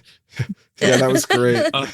That's what it was like. I didn't know how to ask, like, because all I wanted to do was just tell her that those scenes are so unbelievable. Tom wanted to ask her what was it like to kiss Daniel Henney. That's what he wanted to ask her. I can imagine. He can imagine, Joe. He didn't feel comfortable enough to ask it, so he didn't. every night. Stop beating around the bush, Tom. Yeah. So I had to ask the three of you a question because I'm a little uncertain about this. Are they engaged? Yes. I don't. Yes. I think they are. Yes. I think Yes. Yeah, absolutely. Okay. For a second, I'm sure. Actually, He put if the not ring actually in her married. palm. He put it in her palm. But he said, I can would think- not want anybody else to be my queen but yes. you. And But he didn't put it on. I know, but That's why I was asking. close to an engagement. That's as close to an engagement I think you're going to get from Lan. I feel like they're betrothed now. Well, engaged. Well, this leads because she's got her Aes Sedai ring, and maybe she doesn't want people to know that she's engaged, and especially engaged to Lan. So maybe she, he's like, here's the ring. You do with it what you want. I know you're an Aes Sedai, and I don't even remember if accepted or novices are allowed to wear other rings and things like that on their fingers. That might be a rule that we don't know of. Like they're only allowed to wear the Aes Sedai ring at least until they're Aes Sedai. So there could probably be. is a fucking rule about that. But do you think? I hate them. Do you think? I'm sure there's a rule about it can only be this wide. It's very whatever British, the ring is. British boarding school rules. Yeah. Do you think that was spurred by him almost losing her? It's after she got stabbed, right? Oh, this is after she got stabbed. But I think this he it's decided that I have to do it now. Yeah, well, I think also he he doesn't doesn't do it now, even though none of us can be killed. Yes. Well, I think he also is I'm going away for I don't know how long. He knows there's a chance that he may never see her again. Yeah. Because he knows wherever he's going with Moraine is not going to be a cakewalk. It's going to be dangerous, especially with Where Rand. is he going with Moraine? To Tyr. Well, he thinks he's going to They think they're going to Tyr. Okay. Right, and they're pretty sure they're going to be fighting Forsaken there. Yes, and Rand's going to be with them, who's on the wild card. He has a nuclear bomb about to go off at any moment. Yeah, and I do think there's a little bit. We now may think wow, they really can't die, but they don't think that yet. Well, no, that's true. I mean, I say it all the time. These people don't know they're in a story. Well, I mean, it is, and this is a thing in the books, and it's not a spoiler, but in the beginning, right, when there's Trollocs, and they in the first book, and it takes Trollocs are the scariest thing. It's three of them could be fighting a Trolloc, and they'll barely win. And then by later on in the book, they're all just Lan. Fucking Trollocs are ants that they can step on, basically. Yeah. So, I mean, well, they level up. They legitimately have leveled up already. They've. No, that's what I'm saying. Magical items and this is not unlike what happens in the books, is what I'm saying. The way that that progression, that video game style progression of power. That they've gotten more hit points now. Yes, more hit points, higher armor class, and their magic point, higher level spells, whatever. Right. I just have to bring up two other Lan moments while we're talking about Lan. It's the same scene, but when Lan's in the room with Moraine, listening. Yelling and how mad he is. He's so mad. How mad he is when Moraine is healing Nynaeve. Yes, he gives us such a dirty look. Oh my god, he is so mad. I'm scared of how mad he is gonna. But the look that she gives him is like the look your mother gave you when you were young and you would do, and you were about to talk back to her, and she's like, don't you fucking open your mouth or I'm gonna. Oh my god! Right? It's probably more mad because he can't say anything. But he's oh my god! There's a point when they're all screaming and he goes to the door a little bit, no. And she's like, no. But as soon as you sit your ass down, his name one time. That's oh my god, I love that so much because she's like, Matt, nothing. Lan, gone, out, dead. Yeah. 2 seconds. Only took 11 stabs before her to call his name. He didn't know. No, for her to call his name, I'm saying. Well, that was right there. She's like, whatever. Lan! She summoned him. He was like, he I would have given Matt 2 shots and that's it. And I would have been calling for Lan. She didn't think he's, I don't know. Well, also, Moraine didn't know that. I guess Moraine didn't also know that Nynaeve was getting stabbed by a gray man. I mean, they apparently explicitly spoke about no one is to be. Well, it was just supposed to be the 3 boys getting these things happening to them, right? And that no one was supposed to be seriously hurt. It was an explicit conversation that they had. And I mean, if Nynaeve don't touch Nynaeve, was that part of it or no girls? Probably. I don't know. Girls allowed. Well, like Lan is also like, I'll just kill her right now. Like when he's talking to her later, he's just like the sword's like out. Yes. He's also, remember, she was also sleeping in bed with him. If she wouldn't have gotten up and went down to see Matt, she wouldn't have gotten attacked at all. So I'm not saying it was her fault, but I'm saying like she wasn't supposed to be harmed from Lanfear because she was supposed to be sleeping in bed with Lan. And and Egwene, probably Lanfear doesn't care if she gets hurt or not. I think she likes, I think she cares a great deal. I'm saying like she would like it if she accidentally died in this. Oops. Yes. Right, yeah. Oh, good. I can get her. Casey Jones. Yeah. Pushing Rands through the mirror. More Rands. Get some other mirrors in there. She's like putting mirrors in before. It's like fucking Agent Smith's coming up. That was like the one. This was the one part of the episode that I wasn't like really wild about because it goes on forever. Oh, the whole the bubbles of evil they're called. Yeah, like it goes on a little too long. You know what? You're right about that, Brendan, because like she gets stabbed 11 times, and I feel like we're there for all 11 of them. I feel like, and it's not like jab, jab, jab, jab, jab. It's like a stab, like 5, 6, 7, 8 seconds later, another stab. Well, kicks him off, he stabs her again. Right, but we're cutting back and forth to more repetitive stabbing upstairs. Like this, I now that you say it, like I don't think time-wise it goes on too long. I think there's almost too many cuts to the same stuff. Well, I think they're also trying to build up that tension with Moraine and Lan in the room just sitting there. I think they're trying to like build up. Yeah, I think that's what they're trying to do there. It just felt like it went on too long. And also, I'm sorry, Loyal. If the axe is flying around, breaking the handle isn't going to do shit. I don't know why that worked. Well, it was like, done. He just keep flying around. I think he like embedded the axe into the floor. And then broke the handle off so it couldn't leverage itself out, honestly. Maybe. Yeah. Yeah, like he's just like, I won't let it wiggle. Yeah. But Loyal saves. Good thing Perrin and Loyal are still sharing a bedroom. Yes. For some reason. Yeah. Why not? Well, why? Maybe they don't have a lot of rooms in that inn. That's the room with big beds for the two giant people. So, Ogier-sized beds. It was like the Aiel have been established enough as being super badass warriors that the fact that like before the axe, like right before the axe hits her, that she goes like this shocked me. Like I would expect the Aiel to be like, let me bite it as it goes into my head. Well, no, I mean Well, let's put it this way. Theoretically, maybe not die. But well, if you compare to what the axe did to Perrin when it swung across the room, it hit him in the chest. I think if she got it in the arm, she would have been fine. But whatever, he saves her life. Loyal saves her life, and she's like, "Well, now I'm following you."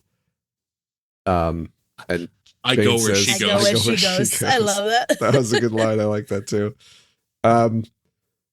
Right, so we get to the point, and I don't know if I skipped anything, but we get to the point where it's like they're all making their decisions not to go with Rand.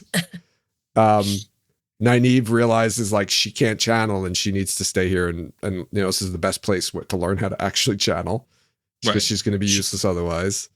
I can't help you if I can't help you. Yeah, Matt's like, well, I'm staying with Nynaeve because if anyone can figure out, or heal me, it'll be her. Perrin's just pussying out on everybody and saying, I want to go home. Meanwhile, Egwene's like, fuck that. I'm going with you, Rand. I'm with you wherever. And Matt makes a dick joke. The best dick joke. Dick joke. You want to hear a story about that dick joke? I don't think we told it. We told this yet. I don't know. Were you there, Tom? When we were at the London premiere, we were having dinner, and Sarah Nakamura was there, and we found out that she was the one who wrote that joke and put that. And yeah. So congratulations, Sarah. That was amazing. Yeah, I feel like that's like joking through the pain, Matt, is fine by me. Like that's great. Like I like, he's like, this is too much tension and emotion here. Yeah. Like, yeah. And we we almost end the episode with them all splitting up. Rand says, "We're not going to Tyr. We're going to the Aiel Waste." And I feel like there should have been like a dun dun dun. She just paid the harbor master or whatever. She just paid the ship captain. I have to tell you, I think it was intentional that he waited. So like there's a record of them going to Tyr. Oh, okay. Not just that he wanted her to spend money. Paperwork. I think there's like it's manifests and but like there's a record. Like he took coin. It's probably documented somewhere, right? Like I just think it's very funny that they're going to take a boat to a desert. Well, they're not. That's what they're saying. They're not now. They're not taking the boat though, is what I think they're saying. Like he's like, yeah. Oh, okay. She's like, I just paid to go to Tier. But I mean, and he's like, but they're not taking the boat at all. No, we're not. Okay. Yeah, I mean, theoretically, they might pull up the map or whatever. They might take a boat to Kyrien and then go through that way or something like that. But I don't know. Whatever. I think it's funnier that they just don't go on the boat now and Rand waits, like you said, to make her spend the money. I have the map. I don't think they have to because here's Tarvalon and they're going right there. Oh, okay. Well, if there's a way through the mountains over there. Well, I mean, they have to go to the wherever they're going. Or whatever. They're going the way that they're going the way that Aviendha knows to get back. Presumably, she's the one who came there in the first place. Show me the way to go home. It's a mountain range. They just climb over it. Wow, what's the problem? Yeah, it's so easy. Well, they could just magically float over it. Not the end of the episode, though, Joe. No, right. And Aviendha's going with them, right? Because obviously they need somebody to guide them and show them where to go. And she says, "Well, that's my job. I came to find you, and I want to collect the bounty on you, I guess." Yeah. Cut to creepy because like we can't end the episode like this with them leaving, all splitting up. That's just too. I don't know. Is it tropey? Maybe. So let's put this other scene in extremely so. Yeah, let's put this other scene in there with, oh yeah, remember this crazy bitch from the end of the last season? Moghedien. In case you didn't remember, she's fucking nuts. Yeah. She likes spiders. Yeah, she does like spiders. Webs. She also likes to torture people and turn them into gray men. Not Ryan Gosling gray men. The gray men from earlier who stabbed Nynaeve 11 times. Not the same one. For some reason, or necessarily, when Lanfear said there's only one Forsaken who can make gray men, for whatever reason, I assumed when she said make them that Moghedien was just like conjuring them from nothing. Yeah, it did not occur to me that she was like torturing and mutating people. Yeah, I believe they have no soul, right? They take their soul out, right? So they're you see like an essence of him. Yeah. Well, no, I think that's like another name for them. They call them the soulless, I think. Yeah, that's like whatever. We're really like I don't know if the show's going to go into this stuff. So let's but she like and like he has to agree to it. Like he can't. I don't think it's like she's freezing his blood. I don't think it's like, a consensual thing. Like she needs him to sign the agreement for her to do it. I feel like it is. Like otherwise she just would do it. Like no, I think she's she's having fun. This is fun for her, Tom. Oh, maybe that's it too. Whether he has to agree for it to work, or he has to agree for her to finish, he has to agree. That's it either way. So either way. I'm freezing your blood. Yes. That's your blood. I'm freezing it. That's like what the heck? Jaichim, who I've never Tom, Brendan Jaichim is a Jaichim. He's a character in the books, but no one ever pronounced. I never met anybody who pronounced his name Jaichim. We all said Jacob. I've heard Jaikum and Jacob, but never Jaichim. That's fine. She's pronouncing it. I couldn't tell if that was her accent or not. No, they had to have discussed this. Yeah. Fine. One thing that I like is, and it's it's indicated in this scene that Jaichim is a dark friend, right? And a white cloak. And a white cloak. Yes, yes. And like he's intimate. He's failed the dark one or something. Failed somehow. Oh, he's trying to claim that he hasn't failed, but she's one thing that I like about this is the second Dark Friend, because Lanfear does it at the end of season 2, who in moments of great distress, like, still calls out to the light. Like Lanfear at the end of season 2 is like, light helped you, Rand al'Thor, and he's calling on the light to save him here. Oh, yes, he's like repenting. Like, no almost, atheists right? in the foxholes. Like, yeah. Oh, wow, I didn't catch that. Tom. Is he? What does he say? He says, light help me. Oh, okay. Light save me. Yeah. Yeah. And then I wonder if he's... Sorry, go ahead. I was just going to say, and then when you thought it couldn't get any creepier, she sticks her fingers in his mouth. Why? Yeah. Just because she can? I'm pretty sure that wasn't written in the script, and that was just Leia Costa being like, I'm gonna go for it. Right. She's she's amazing. I love her. She's amazing. Yeah, she's really, really very, very good at yeah. So I'm gonna ask see more of her. I'm gonna ask. I need more. Like, I need more Moghedien, man.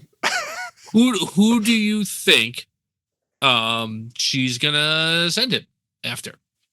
Right? She's like, I have someone, right, I want you to find, something like that. I'm assuming Rand. Okay. I don't know. Because I mean, everyone's saying, well, the Forsaken want to kill you, so. Yeah, but she sent the original Gray Man. Yeah, because she's saying, she's the only one who can make them. Well, maybe she knows it died. Maybe because she created them, she knows when they die. So she's like, oh, that one died. I got to get another one and send another one after him. Like, why would that one kill Nynaeve if it was there for Rand, and not like turn around and also kill the other guy? So I guess so you're the saying, first person no, I don't know. So that's the right. So was the question either. Was the original one sent for Nynaeve? Is that's what you're basically asking? I'm really asking, like, who is she sending this one after? Is it Rand? Is it Nynaeve? Is it someone else? I don't know. Is it a person we haven't even met yet? Yeah. Why would Moghedien send a Gray Man after Nynaeve? I don't know. But it stabbed her 11 times. She is the most powerful channel of the Tower seen in 1,000 years. That wasn't mentioned this episode. Not only was it not mentioned, Swan outright tells her, you're not powerful enough. Well, she can't channel. Well, she can't channel at all. I understand that, but she couldn't channel at all last season either, and nobody could shut the fuck up about how powerful she was. I mean, yeah. I guess she wasn't... Right. Swan didn't, like, almost die because she couldn't channel last season. Right. She wasn't blocked last season until... Well, Leandrin got her to channel. I mean, I'm sorry. In the beginning, Leandrin got her to channel. So then why can't... Well, she channeled at the end when they were trying to on the item, she channeled. Yeah, she channeled. Oh, yes. 6 or 7. Yeah. But, like, how can the stress of being stabbed 11 times not bring that out of you? I don't know. I think because she can't focus. Let's put a pin in that. Stabbed. Let's put a pin in that, and we can talk more when Brendan's gone. Okay. Bye, Brendan. No. Anything? No, but I guess we're at the point, right? Is there anything else we missed? I think we kind of took a windy road, but I think we hit just about everything. You did. Yeah. We were a little all over the place, but so was the episode. So Loyal, Bane, and Chiad are going to the Two Rivers. Rand, Egwene, Avienda, Moraine, and Lan are going to the Io Waste. And Matt, Nynaeve, and Elaine are staying in the White Tower. And that's basically where we left. We got 3 groups. 3 groups of journey. So I imagine we're going to be hopping back and forth between these 3 groups. Yeah. For almost to match those posters that were out. Was there 4 groups in that? Oh, that was the evil group. The bad guys, and my man Dane Bornhold, who we didn't see this episode, but walked in the back of the picture. Yeah, misappropriated to the wrong poster. Sir not appearing in this episode. Yes, should clearly be front and center on the good guys. Something tells me he'll be, when Perrin goes back to the Two Rivers, that he'll be in the Two Rivers because. Guess what? That's two rivers. Yeah. When the last episode of the season. Appendix 3, the scouring of the Two Rivers. Yeah. All right. We gotta score the episode. Oh God, I didn't even think about this. Oh Lord! You didn't think about it? No, I didn't think about the scoring. It just popped into my head now. Tom, who wants to go first? I don't. Oh man, I'll go first because I'm pretty confident about this. This is top 3 easily episodes of the show for me. Probably top 2, maybe top. Wow. Maybe top episode. Really? Yeah. I really like this episode a lot too. Yeah. I think I need a little time, even though I've seen it a few times. It's still all relatively recent, but I think very, very highly this episode. Out of the 5-star rating, I'm going to give it a 4.75. Wow. Yeah, and I like the writing was good. There was a couple of things maybe that weren't so great, like the 100 miles per hour, which I didn't even catch. Thank you, Brendan. Yeah. The pacing was really good. I liked in the episode. It moved, like you said. There's really no downtime. There, you get a couple of like scenes between Nynaeve and Lan, but those are like short and they're impactful. And they're filled with like important exposition while they're very, very intimate romantic scenes. Yes. You do need some like just true tragic fantasy romance in these things. Yeah. I feel like if what I'm concerned about, if I give it a high score and then there's like the rest of the season, there's like a lot of episodes better than this one, then I'm going to have to like give everything like a 5. And I will tell you what, if this season is filled with episodes better than this episode, I have no problem rating them higher. I guess so. I'm going to give it a 4. I'm going to give it a 4.5. All right. I'm going to go high. 4.5. Not as high as Tom though. Jen, Brendan, which one are you going to go? I'm feeling like the same problem. Like I'm afraid there's going to be like other really good episodes, but we have to judge it based on the moment alone. So I think I'm going to go 4.5. All right, Brendan, I'm so curious. Me too. I'm gonna say 4. I thought it was very good. I thought the first 11 minutes or first 15 minutes wrote a check that the next 45 couldn't cash. Oh, wow. Oh, Brendan, it can't all be freaking. It can't. But it saw blades and. No, of course it can. I wouldn't want it to be, but like they started off with this great prolonged action sequence, showing they know how to do it, and then kind of ended with a really drawn out one that like I said, it went on way too long. Okay, it was like I think that's a fair criticism. You're right. Like by the time it was like halfway over, I was like, why isn't it over? And then it kept going. Yeah, that's fair. And overall, I like the episode. I thought it was good. Strong rating. Yeah. I was in the 4. I was going to give it a 4.25, but like because I was going to lowball it just because again I'm like if there's other episodes, Tom, that are better, but like ones that are almost as good, like I wouldn't have enough room to kind of fit them on the scale, I guess. But whatever. I say. Well, I guess we'll just have to live with it. I don't have a problem voting with my heart. Yeah, go to 11. All right. Any last thoughts, Brendan, before we let you go? No, I don't think so. It was a good episode. I liked it. I'm looking forward to the next one. Looking forward to tomorrow. Yeah. See you tomorrow, Brendan. All right, guys. Thanks for coming. Good night. All right, and we're back, and we are going to be talking some book spoilers. So if you have not read the books, or at least not gotten up to, let's say, book 5-ish, right? Do you guys think anything past book 5? I would say no. I'm not going to spoil anything. Okay. Book 5, 6, maybe 6. I want to talk something about Matt specifically. That I guess book 5 is when it really starts to like pick up. Okay. And then I'm going to jump right into it because I just give the thing. Yeah. Right. In the books, right, Matt has all these memories in his head, and the way it's written, it's like sounds really fucking cool, right? And yeah, he says like, "Oh, I have a million memories of me dying," but it's like all this awesome stuff. He gets all this battle knowledge from it. It becomes super general. Mm-hmm. It sounds like awesome. This, like, it's horrific. It's horrific. And like, and that's what it is. And like, I realized I was reading the books wrong. Like, that's what happened here. It's like, I saw that and I was like, oh, right. Well, in the books, he's constantly complaining about it, like almost but like dramatically like affected by it. I know. I'm saying I saw it on screen and realized I had read these books countless times wrong. And I like, Matt is somebody who ignores his trauma in the books, right? He think in his eternal monologue, he like bottles it and puts it aside almost. And like, when it's something really terrible, he's like almost like humorously complaining about it. And like, no, like, this is what's happened. Like, that's a terrible thing to like have constant memories of your own death. Right? Yeah. And to hear, it's like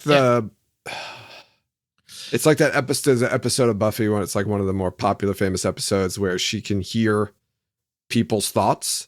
And it's, like in the movies and all that stuff, it's like, oh, cool, I can read people's minds. But it's like she can't control it. And literally, like, when she's around a lot of people, she just hears everybody in her head because she can hear their thoughts, and it becomes like maddening to her.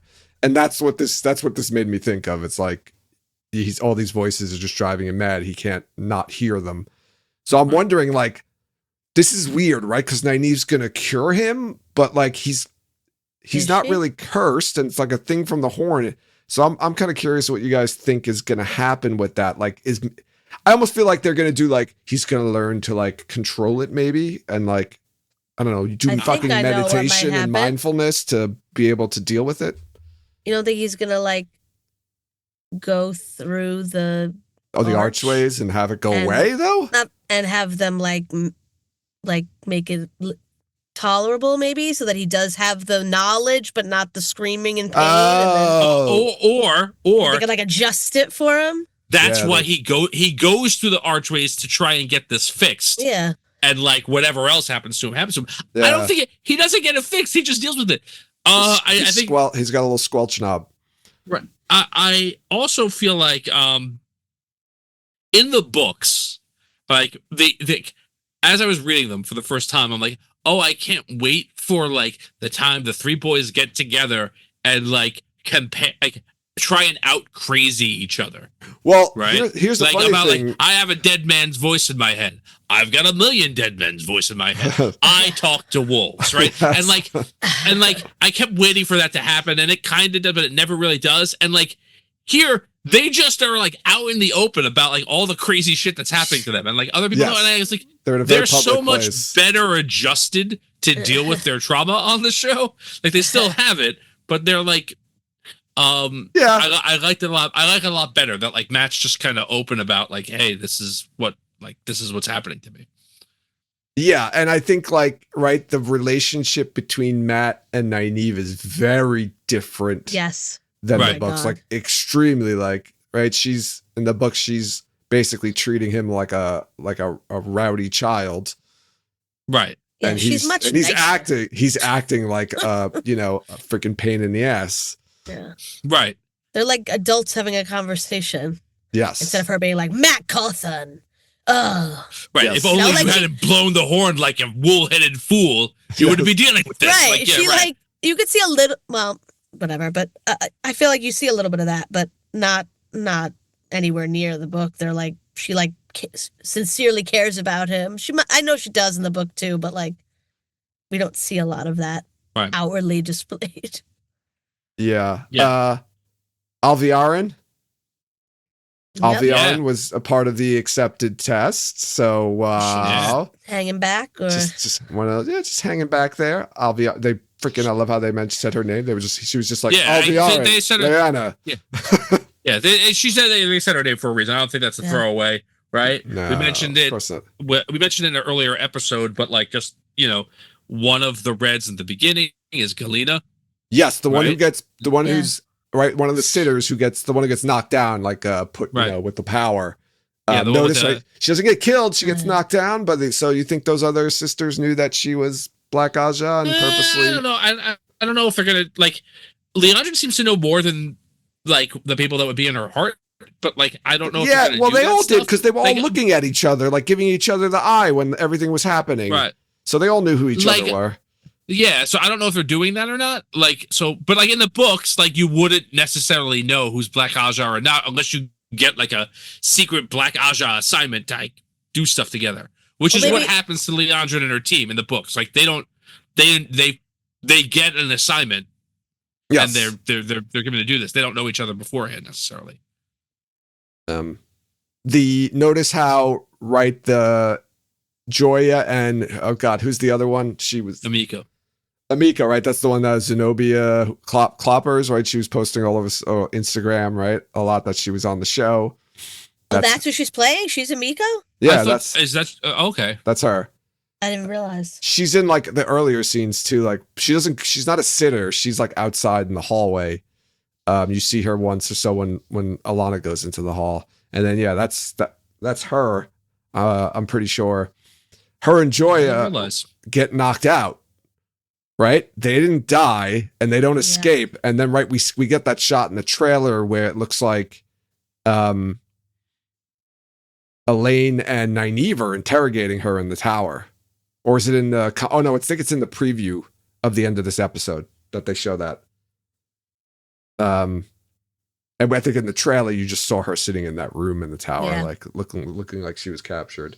So looks like we're going to get that scene with the interrogation of Joya and Amiko, and that's how they're going to find out, I guess, that they're in Tanchico.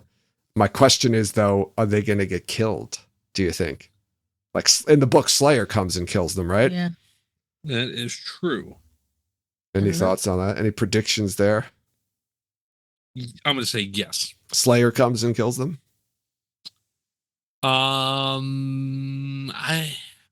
Yeah, you know what? I until I see otherwise, I'm gonna stay with Slayer being on the show. Yeah. Snakes and the boys were playing Snakes and Foxes. Unbelievable. I'm telling you, man, it's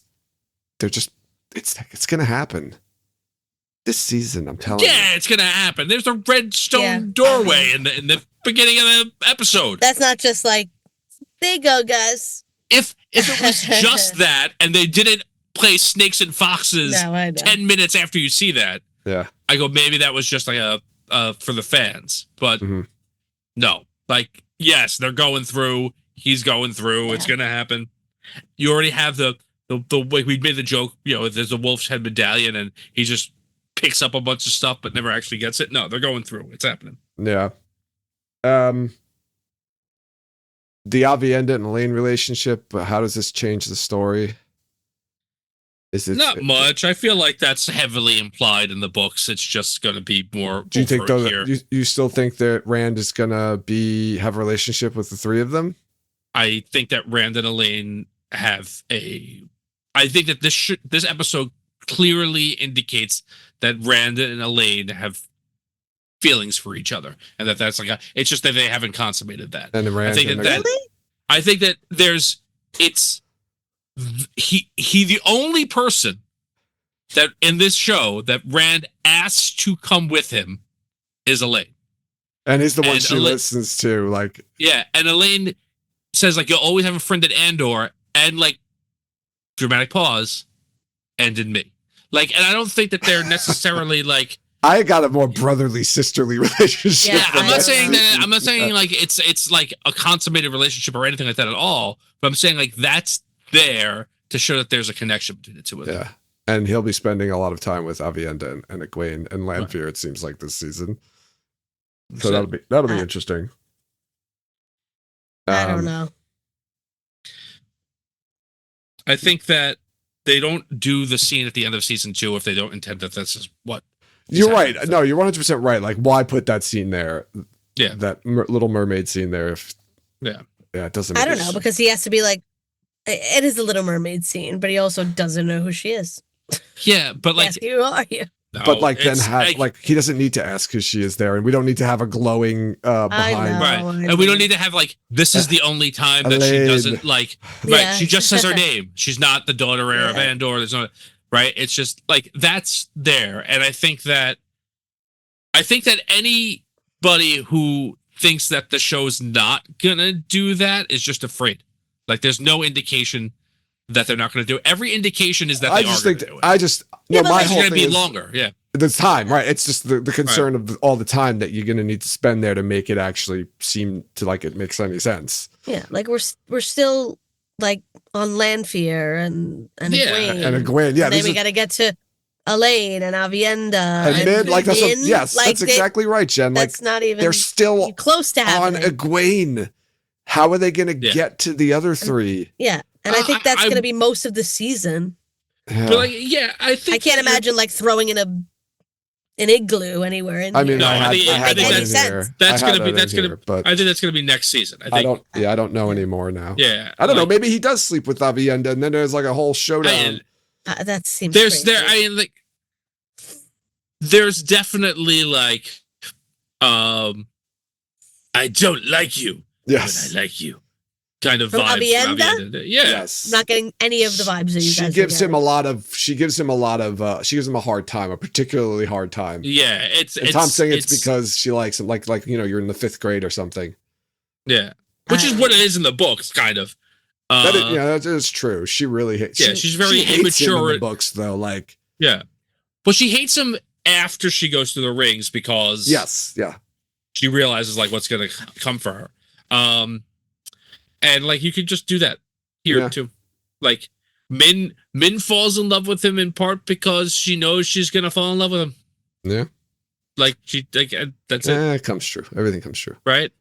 Any other spoiler notes before we wrap it up here? What else was there? There were a couple other things. There's like the something. Yeah, you could just put Nynaeve. Something with Nynaeve. With the channeling and like like in regards to like the show has not addressed in any way what causes her to channel and what doesn't. Like that she has to be angry to channel. I don't think it is angry either. I think it's going to be different because she was like scared and yes, like, when she's scared it doesn't work. But in episode 104, she was like angry and scared. I guess wanted to save Lan. Yeah, right. So and she did that big channeling healing burst. And the one in the again in the ways, right? She does another one in the ways. Yeah. Oh yes. Yeah. And in she channeled in the arches, but yeah, she's pretty pissed then. But like, when she channels on the Adam, it's like she's trying to channel the right way, and it works for a second, and then she gets it backfires so bad that like her I think her block gets even worse after that. So, I don't know what. Well, here's the thing. Like, she doesn't break the block until book 7. We're not supposed to go that far. Yeah, we're not. Yeah, I don't even know if that's right. Sorry, right. But sorry, folks. She broke the block. Oh my God. It wasn't me. I don't know. Everyone, it wasn't me. I don't know why. I have to say, I was thrown by. We've never done some book spoilers. On this I don't show. know. Well, I gave you all the opportunity in the beginning, and none of you said no. Let's do it all. Well, okay. That's why I asked. Yeah, but I don't know if they're gonna how long they're gonna go with her, like not being able to do it. Yeah, I know. And I mean, the question you asked her, was designed for her to kind of say like, "Hey, she's gonna figure that out," and she didn't say it. She didn't say it at all. So I guess I don't know if that means she's still gonna have a block at the end of the season, or she just didn't want to say anything and spoil it. Yeah, we'll all find out together. Yeah. Yeah, I think that's it for me in regards to the things that I wanted to touch on. Jen, I don't know. No, I'm good. I think I'm good. I didn't have anything else. All right. Do we have any new patrons to thank? We do. I was just pulling it up. Unless you deleted the email. I don't think I did. Did anyone touch the email? I don't delete the emails. I was relying on it. Hold on. Give me one extra second. Email. Okay. We do have one new patron joining the company of Chelvannon. We have Tara Sind. Oh. Thank you so much, Tara Sind or Tara Sind. And thank you to everyone who is a patron. Thanks we to love all. you guys. Thank you all. Oh, wait. Hold on. We love you. That was from Daniel Honey. He's talking to the patrons. Yes. I want to remind everyone to follow us on social media. You can follow us on Twitter, Instagram, Facebook, and Blue Sky. Join us over in Discord to continue the conversation there. We also post our episodes on YouTube, so go check out our YouTube page to be sure to like and subscribe. As the aforementioned Zoe Robbins interview is only available on our YouTube page, so you must go there to see the beautiful Zoe and Tom. Nice show. You're welcome. I assume the beautiful is for both of us. Yeah, it was for both of you. Rate and review us wherever you listen to podcasts, and check out our merchandise and Patreon pages to support us that way. Links to all the aforementioned information are included in the show notes to this episode. I don't think there's many, but click them all. Last words, Tom and Jen?